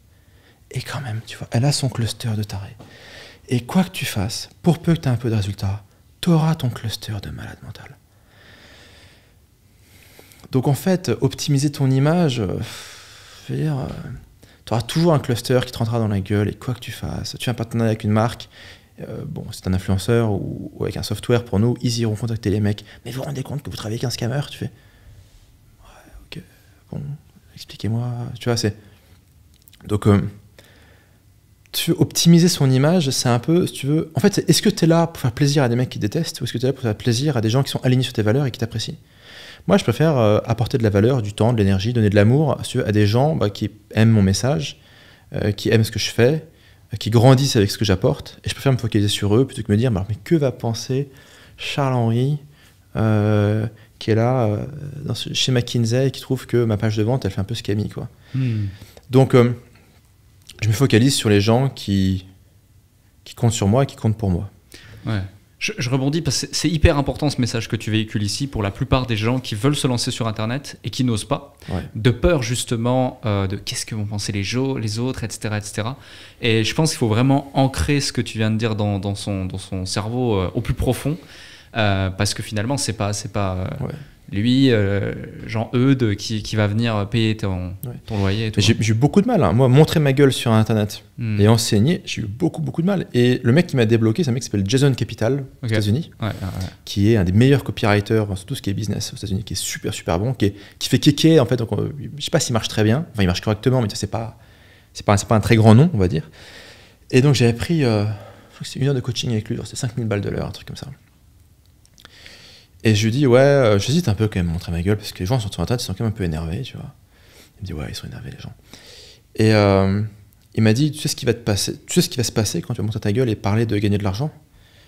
Je lui dis, bah, je sais pas. Il dit, bah, vas-y, réfléchis un peu. Bah, je vais me traiter de fils de pute. Ils vont tous me traiter de fils de pute. Il m'a dit, ouais, c'est ça. Et après, tu sais ce qui va se passer? Je lui dis, bah, rien. Il dit, bah, ouais, voilà. Donc on en a rien à foutre. Tu vois, c'est... Et en fait, vu que ça, je dis, ouais, donc en fait, pendant 20 minutes, on va me traiter de fils de pute, et puis après, ça passe à autre chose. Ok. D'ailleurs, le fils de pute honnête, il vient aussi de là, quoi. Et après, tu vois, moi, la question, c'est est-ce que je fais pour maximiser mon prestige ou mon profit? J'en ai rien à foutre de l'image sociale. Je m'en contrefous de mon image sociale. Auprès de, en fait, je suis sensible à mon image auprès de mon groupe de référence. Ok. Mais je dirais auprès d'une bande de guignols que je fréquente pas, qui sont pas dans ma life, qui n'ont pas grand chose à m'apporter, qui ne veulent pas que je leur apporte quelque chose, je m'en contrefous. Donc est-ce que tu es là pour maximiser ton profit ou ton prestige? Pareil, c'est un peu mon cheval de bataille, ce truc-là. La plupart des gens maximisent le prestige, en pensant que le prestige va leur donner et le prestige et le profit.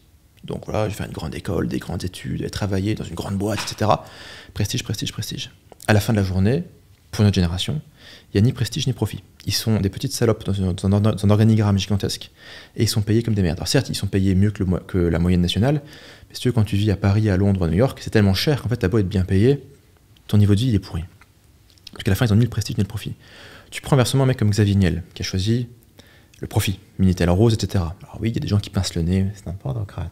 Oui, tu as Martin Bouygues, qui l'a traité pendant des années de Romanichel, true story, mais derrière, une fois que tu as pris 10 milliards, que tu as construit la station F et que tu es patron préféré des Français, bah tu as le prestige. Donc en fait, le profit, en fait, quand tu recherches le profit, en général, tu finis par obtenir et le profit.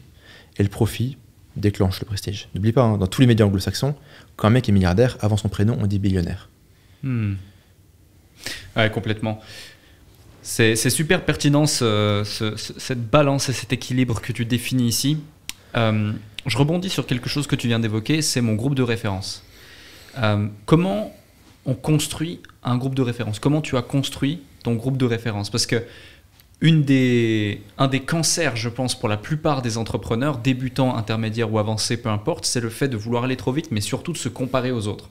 Parce que finalement, ils se comparent aux mauvaises personnes et ils sont influencés par de mauvaises personnes ou par des leviers sur lesquels ils n'ont aucune influence. Et un groupe de référence peut, entre autres, je pense, t'apporter du positif, mais s'il est mal défini, mal choisi, mal construit, il peut te ruiner ta vie.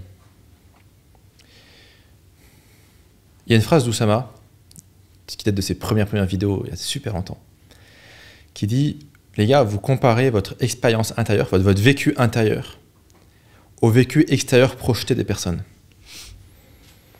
Du coup, autrement dit, en fait, vous êtes condamné à être malheureux, quoi. Ou à être à côté de la plaque, ou à poursuivre un truc que vous ne connaissez pas. Dont vous ne connaissez pas vraiment la nature et les avantages et les inconvénients. Après, sur définir son groupe de référence, si tu veux, moi, j'ai mon individu de référence ultime, c'est un mec comme Peter Thiel. Le gars qui a cofondé PayPal avec Elon Musk, premier investisseur dans Facebook.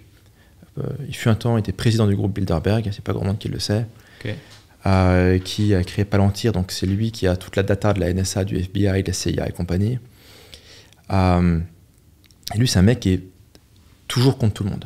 Quel que soit le sujet, il va arriver, il sera contre. Et comme il est plus intelligent que tout le monde, il a toujours raison. Et ça m'a toujours fasciné. Et en gros, depuis que j'ai 15 ans, je suis ce mec, et je me dis, ça, un jour, j'espère pouvoir être assez intelligent, assez connecté, assez réfléchi, assez blindé pour atteindre ce niveau-là. Tu vois, c'est un type qui va pondre des théories philosophiques au 8e degré, qui après, en se basant sur cette théorie, va aller placer 1 milliard, transformer ce milliard en 7 milliards, enrichir la théorie philosophique au 4e degré, pondre une nouvelle hypothèse et aller répéter l'expérience, quoi. Donc on est vraiment dans la branlette intellectuelle, mais sur stéroïdes, et au même moment, transformer cette branlette en une réalité économique qui met tout le monde d'accord, quoi, avec quelques ratés de temps en temps. Et donc ouais, moi, ça a été une affinité. Enfin, genre, j'ai vu le mec qui était d'accord avec personne, j'ai passé ma vie d'accord avec personne. Tu vois, sur ma tombe, il y aura écrit « Tougan, il n'est pas d'accord avec toi ». Et par principe, je suis contre, quoi. Okay. S'il y a plus de 3 personnes dans une salle qui sont d'accord sur un truc, pour moi, c'est du fascisme, je suis contre. Même si c'était mon opinion initiale, quoi. Ok. Et c'est Peter Thiel qui a influencé ça chez toi, ou il y a autre chose? Je pense que je l'avais naturellement. Ok. J'ai toujours contre tout le monde, quoi. Et je sais pas pourquoi, peut-être que c'est mon côté autiste. Donc je sais pas, moi le groupe de, finalement, c'est peut-être plutôt des individus de référence qu'un groupe de référence. Tu vois, je suis fan, par exemple, d'un mec, tu vois, Martin Shkreli, Pharmabro, tu te rappelles pas? Le mec qui avait acheté il y a 7-8 ans les brevets sur un médicament contre le sida, et qui avait augmenté les prix de 4000%, un truc complètement délirant. Et donc il passe pour le plus gros fils de pute de la Terre, il va à la télé, et la journée s'est dit, mais vous avez pas honte? Il fait, non, ça va. Et si c'est à refaire, vous le ferez? Le mec il fait, non, je le ferai différemment. Alors, qu'est-ce que vous ferez? Je mettrais plutôt 10 000%. Et en fait, d'ailleurs, ce qu'il fait, c'est qu'il a augmenté le prix pour les assurances. Donc, il déboîtait les assurances, mais les individus payaient toujours le prix à 3 cents le cachet, ça changeait rien, quoi. Donc, lui, pareil, un mec, beaucoup d'improvocation, énormément d'improvocation, brillantissime. Martin Shkreli, brillantissime. Il a fini devant le Congrès, il se fout de la gueule du Congrès. Après, c'est un mec qui allait trop loin. C'est un mec qui allait trop dans la provocation. Et du coup, ils sont allés le chercher pour une histoire obscure de finance. Enfin, il avait un fonds d'investissement, il aurait fait une connerie, etc. Et un mec comme ça, tu mets devant un grand jury. T'as un mec qui a augmenté le prix d'un médicament pour le sida, qui l'augmente de je sais pas combien de milliers de pourcents. Tu mets devant un grand jury, même pour un excès de vitesse, il prend perpète, tu vois. Et donc lui, il s'est fait défoncer. Mais pareil, en fait, je trouve ça passionnant. Enfin, je trouve que si on sort finalement de l'offuscation morale, et qu'on dit, ok, qu'est-ce qu'il dit, comment il pense, comment il réfléchit. C'est un mec de 30 piges, il a ramassé 100, 200, 300 millions, on a investi genre, en partant de zéro, en montant des fonds, des bibliothèques et tout, super intéressant, quoi. Et je suis assez fasciné par ce personnage-là. Ce côté un peu, tu vois, je vais challenger l'opinion, je vais me foutre des gens à dos, mais quelque part, je fais avancer la réflexion. Parce que Martin Shkreli, il y a une vraie réflexion qui est le racket de l'industrie pharmaceutique aux États-Unis. Parce que ce que lui fait, tout le monde le fait. Tous les grands groupes pharma aux États-Unis achètent des brevets sur des maladies, enfin, achètent des brevets pour des médicaments qui sont en monopole sur des maladies rares, et ils augmentent le prix de 4000%. c'est le business pharma aux États-Unis. Il n'y a pas que ça, mais ce qui fait du pognon dans le pharma aux États-Unis, c'est ça. Et lui, en fait, il a mis ça en évidence au grand jour. En fait, quelque part, c'est un lanceur d'alerte. Mais comme il est complètement autiste et qu'en fait, il a aucun sens de qu'est-ce qui est socialement acceptable ou pas. Voilà, il est un peu trop loin, quoi. Mais ouais, c'est intéressant. Si je rebondis sur cette histoire, ça me fait penser au sujet Andrew Tate. Qu'est-ce que tu en penses, positif, négatif, ça c'est pas le sujet. Okay. Mais tu vois, lui typiquement actuellement, il a été arrêté janvier, je crois, je sais plus, début janvier ou peu importe. Ouais. Et justement, certains disent il y a aucune raison qu'il soit arrêté. Même les filles pour lesquelles il est inculpé ont fait des publications sur Instagram en disant que c'est faux, etc. Machin. Et d'autres qui disent non, c'est bien qu'il soit arrêté, il le mérite, blablabla. Bref, il y a une théorie comme quoi, en fait, il a été arrêté parce qu'il dérange, parce que justement, il véhicule un message tellement fort aujourd'hui et qui vient brancher le cerveau de certaines personnes pour qu'elles essaient de sortir du système, entre guillemets, que ça a dérangé là-haut et on voulait le calmer, on voulait le faire taire. Quelle est ta théorie à ce sujet ? Ma théorie, parce que j'en sais rien du tout de ce qu'il en est vraiment, que la présomption d'innocence, évidemment, ça n'existe pas dans notre monde. T'es présumé coupable, toujours. C'est comme ça. C'est la vie, c'est la réalité. Ma théorie, c'est plutôt que on peut pas être remarquablement intelligent sans être remarquablement con en même temps. Tu fais des dizaines de milliards d'impressions sur TikTok et compagnie, où tu challenges le deep state, où tu qualifies les élites de... Enfin, tu rappelles un peu leurs mœurs, on va dire, notamment sexuelles. Tu challenges tous les grands paradigmes, le réchauffement climatique, etc. Tu expliques que les élections sont truquées aux États-Unis. Je dis pas que c'est vrai, je dis pas que c'est faux. Je suis pas au courant, je ne maîtrise pas le dossier. Je m'en fous un peu d'ailleurs. Tu expliques que les injections forcées sont un poison. Il n'est pas dit texto, mais c'est un peu ça l'idée. Et en même temps, tu dis, moi je suis un pimp. Ce que j'aime, c'est prendre une meuf et la réduire en esclavage sexuel pour la monétiser et je lui laisse 5% de la thune. Et c'est comme ça que je suis un max de thune et je lui lave le cerveau à la gonzesse pour qu'elle se barre jamais. Mais putain, t'es mort, quoi. Tu tombes sur une juge qui est une femme, mais t'es mort. Et c'est pas que la meuf, elle est hystérique ou biaisée, c'est qu'à un moment donné, putain, c'est tellement... Bah, tu avoues avoir influencé, avoir manipulé, avoir mis une forme de coercition psychologique sur la personne pour la forcer à faire partie d'un business à caractère sexuel. Et en plus, tu la baisais, la meuf. Et tu gardais toute la thune pour toi. Et tu revendiques ça, haut et fort. Tu vois, il y a un côté où tu te dis, mais... introduis une nuance, quoi. C'est que quand tu as 1000 abonnés, 10 000 abonnés, tu peux le dire. Mais tu vois, introduis une nuance. Introduis une nuance, quoi. Et tu vois, c'est... tu te dis, mais... moi, je pense qu'il est profondément intelligent. Il est remarquablement intelligent, ce mec. Et qu'il est remarquablement con en même temps. Et les gens profondément intelligents sont souvent profondément cons en même temps. Et ma petite théorie, c'est que c'est fait pour qu'on n'ait pas une forme d'ultra-prédateur économique, social et politique, et qui accapare toutes les ressources. En fait, c'est que tu vois, c'est un peu l'écosystème... Enfin, la vie en tant qu'écosystème régule ça. C'est que si une personne a trop de points quelque part, il faut mettre des malus ailleurs, sinon elle finit par baiser tout le monde, quoi.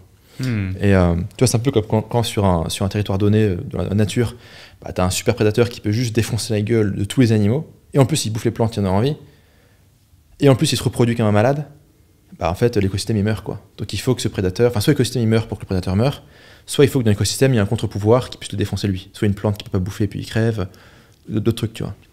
Ouais, je vois tout à fait, c'est intéressant, c'est une bonne analyse, et effectivement introduire une nuance, je pense que c'est un petit peu la réponse et la clé quand tu as un message fort et que tu es clivant. Et une bienveillance. Et une bienveillance, ouais. Et une bienveillance aussi. Je pense que lui a introduit tardivement une bienveillance en mode, mais je suis aussi là pour lutter contre les hommes, enfin lutter contre les souffrances psychologiques des hommes, etc. Mais c'est pas un combat en fait qui fédère les gens. L'opinion publique n'en a rien à foutre des souffrances psychologiques des hommes en fait. Donc il a fallu introduire peut-être plus de bienveillance, plus de nuances. Et après, je dirais un peu upgrader son game peut-être. Alors, je connais pas son niveau de game réel, si tu veux, mais tu vois, dans la vie, quand tu progresses, enfin, pour moi, la vie, c'est un peu comme un jeu vidéo. C'est tu as des niveaux. Et à chaque niveau, tu as 3 choses. Tu as des bénéfices, du confort, de l'argent, du réseau, sécurité matérielle, du fric, on s'en fout, ok. Tu as des emmerdes, des nouvelles emmerdes, et chaque niveau a ses emmerdes spécifiques. Tu prends l'argent, quand tu fais tes premiers 1000 euros, tu n'as pas les mêmes emmerdes à gérer que quand tu fais 10 000 balles, quand tu fais 1 million, 10 millions, etc. Et après, tu apprends à développer les outils. Ça peut être des gens, du réseau, des techniques, un upgrade mental, de mindset si tu veux. Il faut que tu aies les 3. Bénéfices, emmerde, outils, à chaque palier. Et si tu es sur une croissance ultra rapide, tu sautes des paliers. Tu sautes 10 paliers d'un coup. Tu vois, le gagnant en loto, c'est un mec qui a sauté 10 paliers d'un coup. Un mec qui a sauté 10 paliers d'un coup, il n'a pas rencontré 10 paliers d'emmerde pour développer progressivement 10 paliers de solutions. Donc, quand il arrive à l'emmerde numéro 10, alors que hier il était au level 1, il se fait terrasser. C'est pour ça que les gagnants du loto finissent toujours ruinés, quasiment tous ruinés. Parce qu'ils démarrent avec l'emmerde du niveau 10, ou du niveau 100, ou du niveau 1000, sans avoir fait toutes les étapes. Donc en fait, une croissance trop rapide t'empêche de gagner, de gagner en maturité, de développer les outils qui permettent de gérer les emmerdes. Donc d'ailleurs, pour ceux qui nous écoutent, qui ont l'impression que eux, ça avance doucement, ouais, mais tu vois, il y a des mecs qui sont devenus millionnaires super rapidement, et pas moi. Ouais, mais le mec qui est devenu millionnaire super rapidement, il redevient pauvre assez rapidement. J'avais pas mis les mecs qui ont fait des fortunes dans les NFT. Putain, il y en a un paquet qui sont repartis à 0. J'ai tout foutu sur encore Protocol et Luna. Boum. Pas de chance. C'est la vie, c'est pas grave. Enfin, c'est que de l'argent, tu vois. Donc, avancer progressivement, c'est pas mal, en fait. Et un mec comme Tate, tu vois, c'est qu'il est passé de provocateur niché à superstar mondial. Donc lui, il a pris 300 levels d'un coup. Sauf qu'au niveau superstar mondial, il y a des gens qui vont trouver les meufs avec qui t'as couché pour essayer de leverager contre toi. T'as des intérêts plus ou moins mafieux qui vont essayer de te mettre à l'amende. T'as des gens qui vont vouloir te braquer. T'as des gens qui vont vouloir exploiter ta notoriété. T'as des gens ou des états qui vont pas aimer ce que tu dis et qui vont vouloir te niquer. Et donc si t'as pas upgradé ton game à plein de niveaux, tu vois, je suis pas juriste, mais quand on voyait son avocat quand il s'est fait choper en garde à vue, mais c'était un touriste, le mec. Le mec était là en mode mouton fourrure, gomina. Ouais, je suis super avocat, tu vois. Peut-être qu'il est bon, j'en sais rien, mais tu vois, ça faisait en mode, mais ils l'ont trouvé où ce mec, quoi. Et après, maintenant, il ramène une avocate, une femme déjà, parce que sur les questions de violence sexuelle, ça passe beaucoup mieux de mettre une avocate femme que de mettre un mec avec le mouton fourrure comme un Mac et la gomina. C'est déjà beaucoup plus stratégique, et ils ont pris des pointures qui sont venues des États-Unis pour bâtir une vraie team légale, tu vois. Et là, la meuf qu'ils ont est une tueuse. Mais la question, c'est, tu t'es déjà fait perquisitionner, foutu en garde à vue pour ce sujet-là. C'est à peu près obvious que sur ce sujet. En plus, sur ce sujet-là, tu as fait des déclarations qui peut-être étaient de la fanfaronnade et qui n'avaient rien derrière. Mais tu as quand même fait ces déclarations-là. Donc tu as une grosse vulnérabilité ici. Pourquoi tu n'as pas blindé ? Parce que croissance trop rapide. Parce que trop génial dans un domaine et angle mort ailleurs, quoi. Clairement. Et c'est un truc, je pense, qu'on peut adapter dans n'importe quoi, n'importe quel domaine et dans tous les domaines de sa vie. C'est intéressant. On parlait avant de redistribuer les cartes et on va parler un petit peu d'IA. Dans ta bio Twitter, tu notes « Branche ton cerveau et fais de la thune avant que l'IA et ChatGPT te remplacent ». Qu'est-ce que tu penses de l'IA et l'avenir de l'IA et sa place justement pour nous dans le futur ? Alors, prédire le futur, c'est un métier compliqué. Il y a Jacques Attali qui fait ça depuis 50 ans. Il a dit quelques trucs vrais, mais il y a quand même beaucoup de conneries. Ce qui est intéressant avec l'IA, c'est que l'humain ne comprend pas les évolutions exponentielles. C'est l'humain, il comprend, justement ce qu'on disait, une évolution graduelle à laquelle il peut s'adapter. C'était notre point précédent. Mais finalement, qu'une réalité passe de 1 à 1000, il ne sait pas gérer ça. Il n'arrive pas à se dire, ouais, ok, en fait, on peut passer de Siri qui est éclaté au sol, où tu dis à Siri, bonjour Siri, je vais violer des enfants. Bien sûr, il y a une garderie à 100 mètres, tu vois. Ça, c'était la V1 de Siri, quoi. On passe de V1 de Siri à ChatGPT, donc GPT-3, qui est sur le niveau de GPT 4, 5, 6, on n'en sait rien. Et tu vois ça en une dizaine d'années, quoi. Le coup de Siri, c'est pour de vrai. Donc en fait, on a du mal à mesurer, je dirais, la rapidité de l'évolution techno. Je pense que ce qui est compliqué pour nous, c'est qu'en fait, là, nous, on a genre Siri, des trucs un peu comme ça. Après, c'est qu'il y a beaucoup de machine learning dans Google, mais tu te rends pas compte parce que tu fais des recherches sur Google, donc tu n'as aucune idée, je dirais, de la mécanique qu'il y a derrière et de quel point en fait, elle a avancé et elle se met à jour. Donc là, on a une première expérience de l'IA. C'est notre première vraie expérience de l'IA. Donc on a un seul data point. On a un seul vrai data point. Donc, en fait, il faudra voir la gueule de GPT-4, c'est ça, 4, pour qu'on puisse tirer une droite. Et déjà, si à droite elle est comme ça ou si elle est comme ça, bah déjà c'est pas la même chose. Si elle est comme ça, bon, alors, est-ce que c'est racine carrée de x? Donc ça monte de manière très raide. Après, tu as un plateau. Est-ce que c'est une exponentielle? Est-ce que c'est une droite linéaire? En fait, il faudra au moins 2, 3, 4 data points pour pouvoir dessiner la courbe, quoi. Et puis à partir de là, on pourra se projeter. Ce qui est problématique pour les gens qui nous écoutent, c'est que il y a un truc génial, c'est que jusqu'à présent, tu démarrais sur Internet, tu n'avais pas beaucoup de compétences, tu piochais des trucs sur YouTube gratuitement pour apprendre gratuitement et préserver ton capital. C'est bien, c'est malin, accumuler du revenu. Et tu apprenais à être designer, tu savais coder un petit truc, intégrer un machin, faire du montage, etc.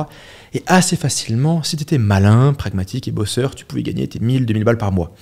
Ok, 1000, 2000 balles par mois, tu te fous dans un pays où il y a moins de fiscalité et le coût de la vie est moins cher, boum, tu démarres. Tu vois, il y a beaucoup de gens qui ont démarré comme ça. Et ça, c'est niqué, quoi. Ça, c'est niqué. Et tu vois, moi, quand je vendais des formations, je mettais toujours la pression aux gens en disant, tu sais, hier, c'était plus facile, c'est sûr. C'était beaucoup plus simple de démarrer hier, ou il y a 5 ans. Mais si tu n'achètes pas ma formation aujourd'hui, demain, c'est encore plus compliqué. Les gens, ils font, je sais pas, aujourd'hui, j'ai Quidditch, je suis un peu busy, tu vois. Et entre-temps, il y a ChatGPT qui est arrivé, tu es dans le cul. Et donc, ça devient de plus en plus difficile. Et on revient aussi vers cette notion-là d'Elysium, où l'ascenseur social, via les business en ligne, via Internet, via la crypto, etc., en fait, se réduit de jour en jour, quoi. Donc, c'est beaucoup plus compliqué. Tu sais, j'avais une discussion, pas plus tard que le week-end dernier, avec un ami. Son business model, c'est de former les gens aux métiers digitaux. Je discute avec lui, on marche, etc. Donc, il aide les gens à devenir copywriter, il aide les gens à devenir media buyer, il aide les gens à devenir setter, closer, etc. Sur le papier, sur le principe, c'est génial. Il a mis en place un accompagnement qui est au top. Et là, je lui dis, OK, qu'est-ce que tu penses de ChatGPT? Qu'est-ce que tu penses de l'IA concrètement dans la place qu'elle prend et surtout dans le quotidien de tes utilisateurs, de tes clients? Il me dit, j'en pense rien, j'en sais rien, je ne l'utilise pas, je ne le connais que peu. Et là, je lui dis, mais tu as conscience quand même que tout ce que tu leur apprends, de A à Z, pour la plupart d'entre eux, à 80%, ça ne va leur servir quasiment à rien du tout, parce que le client final leur a juste à donner une requête sur ChatGPT, ou même eux, ils pourront faire cette requête si le client final ne connaît pas cet outil, et gagner un temps considérable. Et je pense que ça, donc il en a pris conscience d'une part, mais je pense que ça, c'est la réalité. Et derrière, il me dit, écoute, c'est drôle, j'en parlais avec quelqu'un justement, qui a une agence marketing, qui a des gros clients aux États-Unis, etc. Le mec lui a commandé je ne sais pas combien de fiches produits, etc. Un gros travail de copie, un gros travail d'optimisation. Il a juste fait ça sur ChatGPT en 3 heures. C'était l'équivalent du travail de 4 copywriters pendant une semaine qui a été sorti en 3 heures. Le client a reçu ça. Il lui a dit « Qui a écrit ces copies? C'est incroyable, c'est parfait, merci pour ça. » C'est là que tu te dis, il y a quand même... soit ces copies étaient vraiment nulles à la base, ou soit justement ChatGPT a vraiment fourni un travail de qualité. Alors certes, il y a eu de la lecture, il y a eu des ajustements nécessaires, c'est normal aujourd'hui. Je pense que c'est pas encore assez abouti pour faire tout le travail 100% à ta place. C'est une aide à la création de contenu et c'est un accompagnateur qui te fait gagner beaucoup de temps. Ouais. Mais ouais, je pense qu'il faut vraiment que tous ces métiers-là se remettent aux questions et comprennent que le vent tourne. Ouais. Enfin, prendre conscience de l'imminence de son extinction, c'est très compliqué. C'est très, le cerveau fuit cette réalité, donc c'est compliqué. Sur le copywriting, ce qui est compliqué avec ChatGPT, c'est qu'il dit beaucoup de conneries. Au sens où, avec une certitude absolue, il va inventer des faits, des chiffres, des études, des citations qui n'existent pas. Et donc tu dis, vas-y, fais-moi un texte de vente, ou fais-moi un email de vente, où tu me parles de comment certaines célébrités ont, je sais pas moi, dressé leur chien, par exemple. Et ils vont te prendre des célébrités, leur inventer un chien qui n'existe pas, mais vraiment le chien, le poids, la marque de croquettes, la race du chien, sa couleur, son petit nom, la couleur de son collier, si tu veux, quoi. Et c'est inventé du début jusqu'à la fin. Et quand tu dis ChatGPT, non, tu mens, tu inventes, il te répond, ah non, pas du tout. T'es qui pour me dire ça? Vas-y, casse-toi. Non, ça répond pas ça, mais tu vois l'idée, quoi. Ouais, je vois. Et c'est assez dingue, c'est assez dingue. Je pense qu'il faut effectivement qu'on ait, et c'est une très bonne analyse que tu partages là, plusieurs data points pour pouvoir établir la vérité sur ça. Il faut savoir qu'on parle de ChatGPT de manière isolée, mais la réalité c'est que l'IA n'est pas juste ChatGPT. Il y a énormément de cas d'application et d'outils, tous plus puissants les uns que les autres, que ce soit au niveau du design, au niveau de plein de choses. Il faut aussi s'informer et regarder. Il y a beaucoup de choses sur Internet qui pullulent de plus en plus de jour en jour. Ouais. Un autre sujet d'actualité, c'est le Web3, les cryptos. Tu as fait un gros virage aussi dans le Web3, les cryptos. Ça occupe, je sais, aujourd'hui une grande partie de ton temps. Tu as fait beaucoup de consulting aussi dans le Web3, les cryptos. Je ne sais pas si tu en fais encore aujourd'hui. Tu as mis en place différents projets autour des cryptos ces dernières années. Est-ce que tu peux nous en dire plus sur tes activités autour de ça et le Web3, ce qu'est le Web3 au sens large pour toi? Ok. Donc le Web3, c'est tout ce qui va toucher à crypto, blockchain, NFT. Moi, j'ai fait le tournant par curiosité, parce qu'à la base, je suis investisseur de long terme dans Bitcoin, Ethereum, trucs comme ça. Je ne suis pas très sophistiqué comme investisseur. J'achète, dollar cost averaging en bear market, et puis j'attends. Et puis là, la dernière bulle, j'ai acheté des shitcoins, je me suis fait regayer à la gueule, je me suis amusé, j'ai fait des x10, j'ai tout paumé. Bref, enfin, le parcours habituel. Et je me suis dit, mais attends, mais il y a des mecs qui les font, ces tokens. Il y a des mecs qui les font, ces NFT. Il y a des mecs qui créent ça. Pourquoi c'est pas moi? Je me suis dit, mais la nouvelle frontière de l'infopreneuriat, c'est de plus être infopreneur, mais d'aller vers le Web3. Fondamentalement, le Web3, pour moi, c'est... Tout le monde parle du métaverse. Je sais pas ce que c'est. Tu sais ce que c'est le métaverse, toi? Tout le monde a sa propre définition du métaverse. C'est assez abstrait. Ouais, mais j'ai pas compris. Moi, perso, j'ai pas compris. Ce que je comprends dans la crypto, c'est la propriété privée. C'est que la tokenisation, c'est l'introduction de propriété privée dans tout. Tu es dans un jeu vidéo, tu as des points, de l'argent, un personnage, une cape, une épée, j'en sais rien. C'est à toi. C'est pas enfermé sur un CD que tu mets dans la Play. C'est à toi. Tu peux le revendre, tu peux l'optimiser, tu peux le louer, tu peux le faire fructifier. La tokenisation, c'est aussi l'introduction de propriété privée dans des zones géographiques où la propriété privée n'est pas garantie. Dans le gros de l'humanité, dans le gros des pays à travers le monde, la propriété privée n'est pas garantie. Ce qui a fait la richesse de l'Occident, c'est la garantie de la propriété privée. Propriété privée, genre des terres, propriété privée intellectuelle, brevets, etc. Je prends toujours un exemple, c'est une loi, je me gourre sur la date, c'est 1862 ou 1863 aux États-Unis, ça s'appelle le Homestead Act. Et le Homestead Act, c'est une loi qui a dit, écoutez les mecs, il y a l'Amérique, ça appartient à personne, parce que les locaux n'en ont rien à foutre. On a prévu de les buter de toute manière. Ça ils l'ont pas dit, mais c'est un peu ça l'idée, quoi. Donc si tu prends un champ où il y a personne, tu mets une clôture, et ce champ peut faire, je sais pas, X hectares, on s'en fout, et que tu t'engages à cultiver ce champ pendant 1 année, 2 années, 3 années, je sais plus les détails, ce champ t'appartient. Donc on a introduit la propriété privée là où il n'y en avait pas. Du coup, toi tu mets un champ, moi je fais un champ, le monteur il fait un champ, maintenant on est là, ton petit neveu il arrive, il a rien à foutre, le petit neveu va faire la ronde le soir pour pas qu'on se fasse piquer les bêtes par les Indiens, du coup il devient shérif, comme il y a un shérif, il y a 2 mecs qui font, ah ouais là eux ils ont un shérif. Je vais dans le coin, parce que c'est ça qu'ils ont un shérif. Bon, maintenant qu'il y a un shérif, on va installer un saloon pour pouvoir se bourrer la gueule après avoir traité nos vaches et cultivé nos terres. Ok, parce que maintenant il y a un saloon, un shérif, il y a encore plus de gens qui viennent. Donc tes terres, elles ont pris de la valeur. Super. Et donc là, il y a un effet d'entraînement. Du coup, maintenant, ça serait cool qu'il y ait une ligne de chemin de fer, qu'il y ait un télégraphe, etc. Donc on va mettre un billet, faire une petite pétition pour que les mecs ils viennent foutre des pylônes, etc. ou des rails. Et donc maintenant qu'il y a des pylônes pour le télégraphe et des rails, mais c'est vraiment bien parce qu'il y a une petite gare et tout, donc il y a des gens qui viennent. Donc on peut mettre aussi un coiffeur. Les terres ont encore plus de valeur, donc peut-être qu'on va investir. Il y a un mec qui installe et qui arrive et qui crée une banque. En fait, l'introduction de la propriété privée déclenche en fait un développement économique. En fait, les gens optimisent ce qu'ils possèdent. Genre tu possèdes, je sais pas, une baraque. Demain, je peux te la prendre. Est-ce que tu vas repeindre la façade? Absolument. Est-ce que tu vas l'améliorer? Surtout pas, parce que plus elle est belle, plus je vais venir te la piquer, tu vois. Est-ce que tu vas, je dirais, l'utiliser comme collatéral pour prendre un crédit, pour prendre une deuxième baraque, machin? Jamais de la vie. Est-ce que tu vas créer une boîte? Est-ce que tu vas payer des mecs? Est-ce que tu vas déposer des brevets? Non. L'introduction de la propriété privée ouvre des dynamiques économiques. Tu vois, le monde aujourd'hui... Ça offre une vision. T'arrêtes de vivre au jour le jour et... Ouais, tu peux te projeter, tu peux créer... En fait, la nature, je dirais, du réel change, en fait, avec la propriété privée.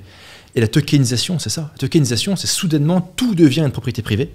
Tout peut être tradé, optimisé, enrichi, customisé, épargné, échangé. Et donc ça ouvre en fait tout un monde de possibilités. Tu vois, on dit, d'où va venir la croissance demain? Parce que c'est vrai que produire des caisses, c'est une chose. acheter des babioles à l'Express, c'est une chose, mais comment on va faire de la croissance demain? Avec ça, on va faire de la croissance. Parce que soudainement, tout peut devenir source de croissance. Il y a des prix Nobel d'économie qui estiment que la garantie de la propriété privée aux États-Unis est responsable de 50% de la croissance américaine au XIXe siècle. Que c'est pas Rockefeller, que c'est pas JP Morgan, que c'est pas Carnegie Vanderbilt dans l'acier et le rail. Non, c'est juste la garantie de la propriété privée. Bon, c'est une théorie qui est controversée, mais bon, comme les mecs ont un Nobel, on peut la glisser. On peut en tout cas leur donner du crédit, du crédit à leurs propos. Ouais. Et justement, comment est-ce que toi tu souhaites te positionner dans cet écosystème du Web3 aujourd'hui? Parce que moi j'ai remarqué un truc, les personnes qui sont vraiment brillantes en marketing et qui ont cette capacité d'exécuter vite et bien les choses ont su tirer leur épingle du jeu, en tout cas sur cette première phase du Web3. T'en fais partie. Comment tu te positionnes aujourd'hui dans ce monde-là et qu'est-ce que tu construis, qu'est-ce que tu veux mettre en place? En fait, le constat de la dernière année dans le Web3, c'est l'optimisme ne suffit pas, la hype ne suffit pas. C'est que certes, tu as des mecs sur optimisme plus hype, ont créé Bored Ape, Yuga Labs, etc. Mais le gros des gens, non. Donc, la clé, c'est se demander comment je crée de l'utilité, comment je crée de la valeur, comment je crée de l'intérêt, comment je crée du lien pour que le token, la plateforme, le NFT, peu importe, soit pertinent au-delà de l'aspect spéculatif. Parce qu'au début, on est persuadé qu'en fait, ouais, on a une roadmap, on veut faire ça, ça, ça et ça. On croit que les gens ils sont en mode, ah ouais, ils sont intéressés. En fait, on a bien vu que les gens n'ont rien à foutre. Tu vois, c'est qu'on a pas mal de copains qui ont fait des beaux projets NFT, des vrais beaux projets, pas des conneries, et qui d'ailleurs ont livré un jeu, par exemple, ou qui ont livré, je sais pas, un software, ou des trucs, quoi, des trucs réels, tangibles. Et en fait, toute la communauté est en mode, ouais, on veut ça, on veut ça, on veut ça. En fait, ils n'en ont rien à foutre, quoi. Donc, il y a un gros boulot sur comment créer de l'utilité, comment créer de la durabilité là-dedans, quoi. Comment créer des technos, comment créer des plateformes, comment créer des usages. Finalement, le game du Web3, c'est qui arrivera à créer le chat GPT du Web3. Pas au sens IA, mais au sens, l'IA, ça servait à optimiser les recherches sur Google. T'en as rien à foutre. Enfin, c'est utile, mais en fait, t'es pas en mode, ah, trop bien, c'est de l'IA. Tu veux pas voir ta mère, maman, va voir et tout, tu vois. Non, t'en as rien à foutre en fait. Et le game dans le Web3, c'est qui arrivera à créer un usage qui est tellement bandant. Putain, je t'appelle, putain, Alec, t'as vu ça? Les mecs, ils font ça. Mais vas-y, clique. Non, je bosse. Non, mais arrête ce que tu fais. Va voir, tu vois. Et le mec qui trouve ça, boum. Et là, on sortira du truc un peu balbutiant, bordélique, sur fond de réglementation compliquée à comprendre. Vers de l'usage, de la vision, de la compréhension, du désir et l'abîme, quoi. Et tant qu'il n'y a pas un mec qui a trouvé ce truc-là, on va tous tâtonner, on va tous chercher, parce qu'on cherche, on est passionné par ça, mais voilà, on est un peu condamné si tu veux, malgré nous, à être dans des dynamiques de pump and dump. Ah bah, c'est la fête, soit structurellement parce que c'est genre un bull run, soit localement parce que en fait en ce moment il y a une petite mode, c'est les tokens qui parlent de ça, ok, donc ça monte, bon, c'est plus la mode, ouais, ça se pète la gueule, tu vois. Ouais. Et donc en fait aujourd'hui on est prisonnier de ça. En fait, qu'on le veuille ou non, on finit par faire des pumps si on travaille bien. La hype elle s'inverse, FUD, shitstorm, dump, ok, parce qu'il n'y a pas l'usage, parce qu'il n'y a pas des trucs réels, quoi. Et moi ce qui me passionne aujourd'hui c'est ok, comment créer de l'usage, qui fait de l'usage, avec qui je peux connecter, qui fait de l'usage. Et by the way, c'est ultra facile aujourd'hui d'être pote avec les milliardaires de demain. C'est simple, c'est les mecs qui font de l'usage, ceux du Web3. Ils sont pas nombreux, il y a 100 mecs sur Terre. Et la plupart d'entre eux ont 500 followers sur Twitter. Si tu es présent, que tu réponds, que tu participes au projet, que tu commentes, que tu donnes des feedbacks, ce mec peut devenir ton pote. Ouais, complètement. Et justement, toi qui connais parfaitement, qui comprends les rouages de la psychologie humaine, etc., il y a un terme qui a beaucoup été utilisé dans le Web3, c'est le FOMO, générant donc une euphorie absolument folle que tu as évoquée ici aujourd'hui. Qu'est-ce qui, selon toi, génère cette euphorie? En fait, l'euphorie, c'est pas un truc que tu veux nécessairement rechercher. C'est plutôt un truc que tu veux même éviter parfois. C'est un truc que tu veux éviter parce que l'euphorie fait que ton truc va monter en flèche. Ouais. Et que derrière, t'es condamné à te prendre une branlée, quoi. Et quand tu te prends une branlée derrière, en tant que je dirais que si tu fais partie de l'équipe Genre, tu te fais démonter, tu te fais insulter sur les réseaux, tu te fais calomnier, machin. Ouais, ils ont parti avec la caisse. Mais quelle caisse, bordel, tu vois. Mais donc, tu veux pas rechercher le FOMO. En général, le FOMO et l'euphorie, il est subi. C'est que t'es arrivé au bon moment, au bon endroit, t'as eu un peu de bol, peut-être que t'étais un peu créatif, peut-être que t'étais bon en marketing, peut-être que t'étais un bon communicant. Mais fondamentalement, les mecs qui ont fait du bif dans le Web3, pendant la bulle, c'était que du timing. C'est à quelle vitesse ils ont pu arriver avec un proto, avec un design, avec un token, avec un concept. C'était juste ça. Et les mecs qui ont le mieux réussi, enfin qui ont très bien réussi, c'était des infopreneurs, des dropshippers ou des mecs qui avaient des agences.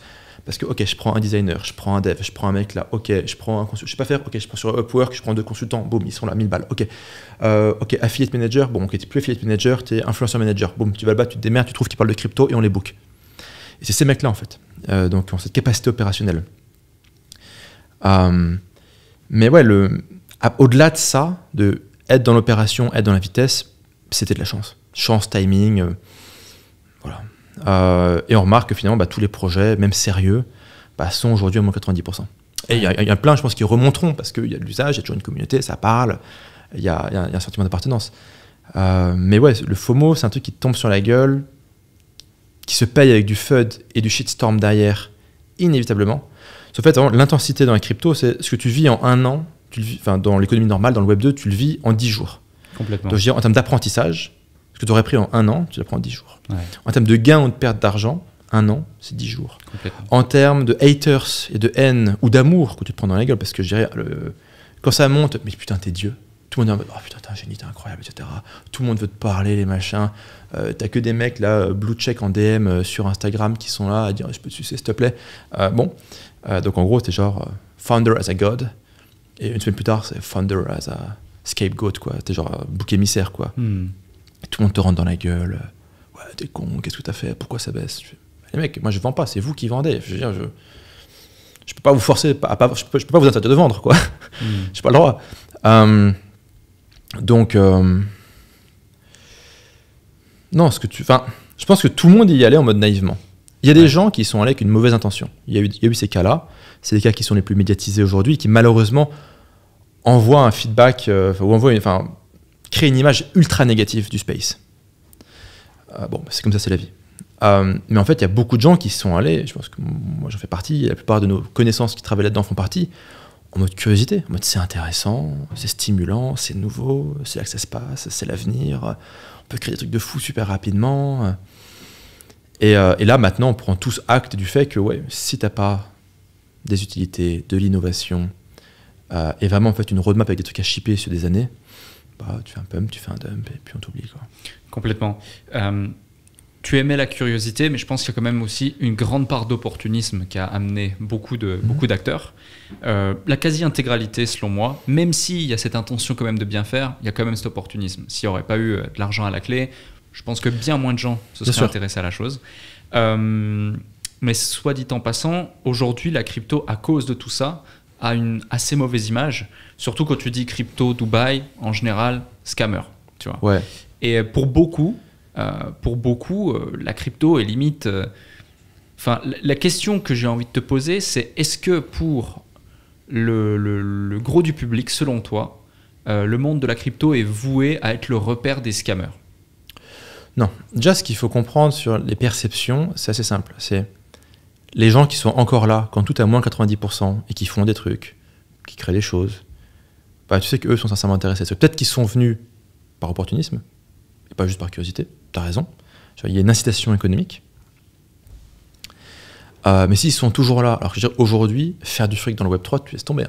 C'est plus compliqué. Tu trouveras toujours des mecs qui arrivent à faire des trucs de fou. Mais je dirais, ça demande énormément de travail, énormément de talent, du risque, du machin, du budget, machin. Bon. Donc les mecs qui sont toujours là aujourd'hui à faire des trucs, c'est que ça les intéresse vraiment. Donc déjà, tu peux faire le tri. C'est que les influenceurs qui parlaient de crypto, qui en parlent encore aujourd'hui, ça les intéresse. Les entrepreneurs qui ont fait des projets crypto, qui ont parlé de crypto et qui le font encore aujourd'hui, c'est que ça les intéresse. Les mecs qui sont plus là, écoute, pourquoi pas, ils sont libres de leur décision et personne ne les force à rester, si tu veux. Mais déjà, ça donne une info. Après, sur le côté bad buzz, bad press, je pense que la crypto a toujours eu ce truc ambivalent. Tu sais, dans la crypto, les pires aspects de la crypto sont des features, en fait.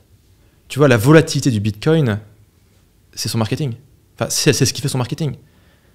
Tout le monde connaît le Bitcoin parce que ça fait du 4000%, enfin moins aujourd'hui, mais ça fait du 400%, du 200%, 300%. Après, ça va perdre 80%. Du coup, quand ça monte, nouveau record. Tous les mecs, la Challenger qui font c'est du poison pour rats, faut éviter cette merde. Les mecs qui sont des fans hardcore qui gueulent comme des débiles. Après le truc qui s'effondre, tout le monde qui dit bah j'ai bien dit que c'était de la merde, tous des cons. Les mecs qui foutent, qui font n'importe quoi, les médias qui font encore plus bas, faillite. Et finalement, les pires aspects de la crypto, c'est ce qui fait son marketing. Ouais, donc en fait, c'est peut-être plus une feature qu'un bug. Après, les gens qui ont commis, je dirais, des fraudes, ou ce qui peut être interprété comme des fraudes, ou des choses qui sont, je suis pas juriste, on va dire, mais qui sont très discutables, au moins moralement. Genre, je fais un mint, je ferme le site le soir même, quoi. C'est très discutable. Bah, c'est pas discutable. Là, si tu veux, c'est assez explicite, si tu veux, en termes d'intention. Ouais. Ce qui est important, c'est l'intention des gens, je pense. Complètement. Tu vois, c'est tu fais de la merde, t'as essayé un truc, ça n'a pas marché. Écoute, t'as essayé, tu vois. Est-ce que t'as été transparent? Oui, non. Est-ce que t'as une bonne intention? Oui, non. Putain, on en revient un petit peu sur les questions au début du live, quoi. Enfin, de l'interview, quoi. Finalement, tu poses ces questions-là, tu réponds oui, non, et tu sais si finalement on est sur quelque chose de sensé ou pas, quoi. Je sais pas si ce sera je pense que, tu sais, il y a un truc marrant, mais c'est que les early adopters de toutes les technologies au monde sont toujours des gangsters. Les premiers téléphones portables, c'était le cartel de Cali. Je sais pas si t'as vu dans Narco. J'ai vu Narco, mais oui, c'est vrai. Ouais. Dans la saison sur le cartel de Cali, ouais. Tu vois que les mecs ont des téléphones portables, des téléphones satellites, qu'ils ont en fait un cran d'avance techno sur tout le monde. Donc en fait, les early adopters de la plupart des technos sont des gangsters ou des criminels. Les early adopters d'Internet étaient des scammers et des mecs qui faisaient des trucs de cul vachement foireux. Parmi les premiers users ou fans du Bitcoin et de la crypto, t'avais énormément de mecs vachement chelous. En fait, c'est bizarre. Je sais pas ce que ça révèle sur la nature humaine. Ou peut-être que c'est juste un jeu où finalement ils essaient d'être plus malins que les forces de l'ordre, donc ils vont toujours essayer de voir okay, c'est quoi le nouveau truc que les mecs d'en face n'ont pas encore appris.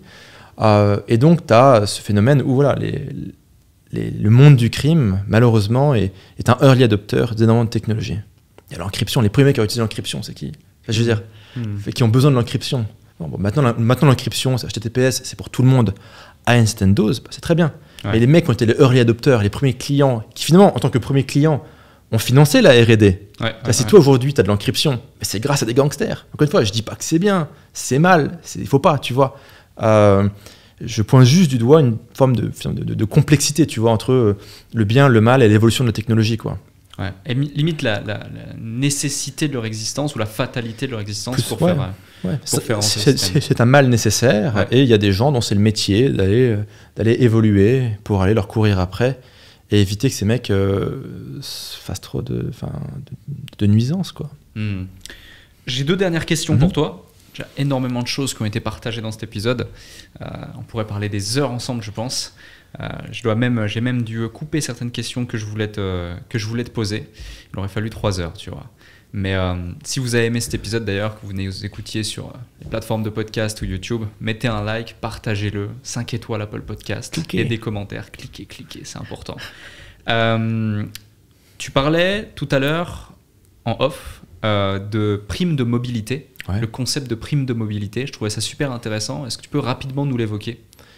Je pense que les gagnants de notre époque, et surtout ceux qui vont se retrouver sur Elysium, sont des gens qui sont mobiles.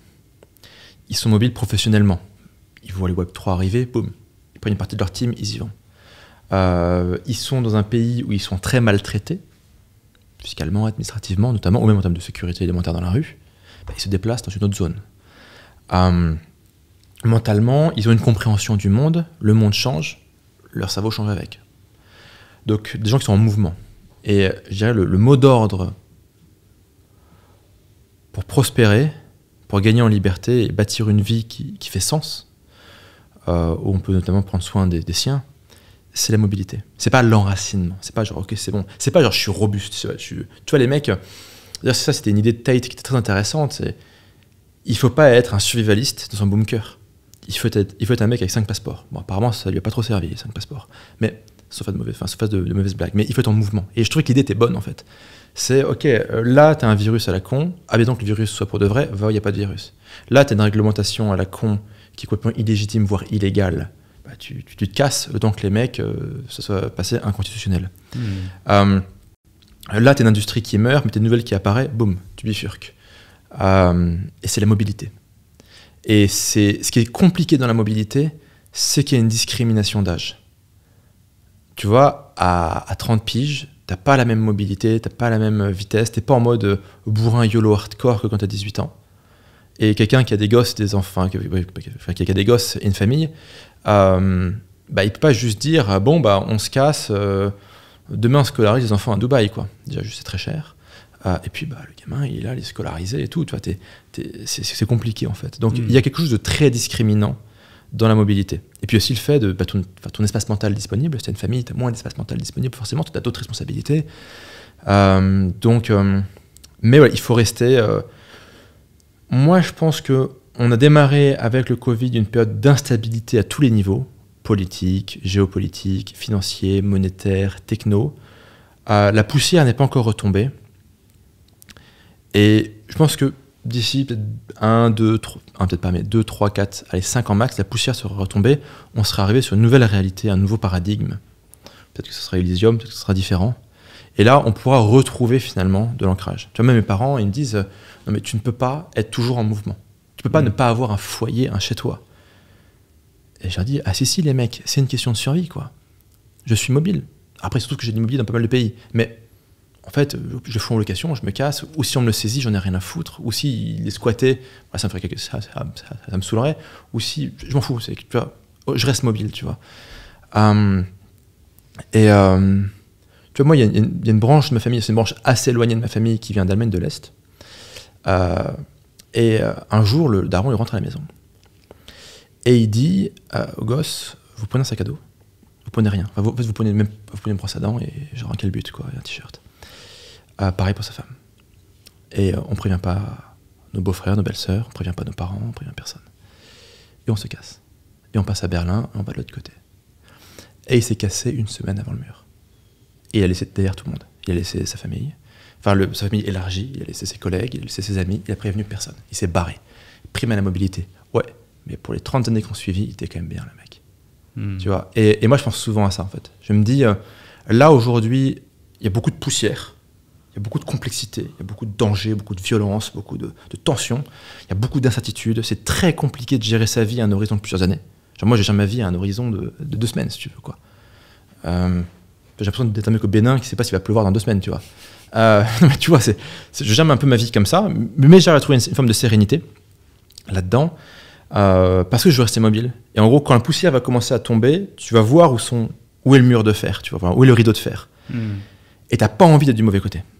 Ouais. Et moi, j'ai cette vision-là, en fait. Donc, je veux rester en mouvement, de manière pragmatique, bienveillante, sereine, être très observateur.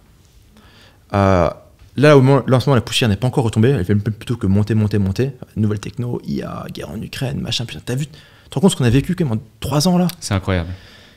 Et ça va probablement continuer. J'attends que la poussière, elle retombe. Et là, je serai en mode, ok, je suis prêt à m'enraciner. Je suis prêt à avoir une vision... sur 5 ans, sur 10 ans ou plus, quoi. Okay. Mais mobilité. Ouais, je vois.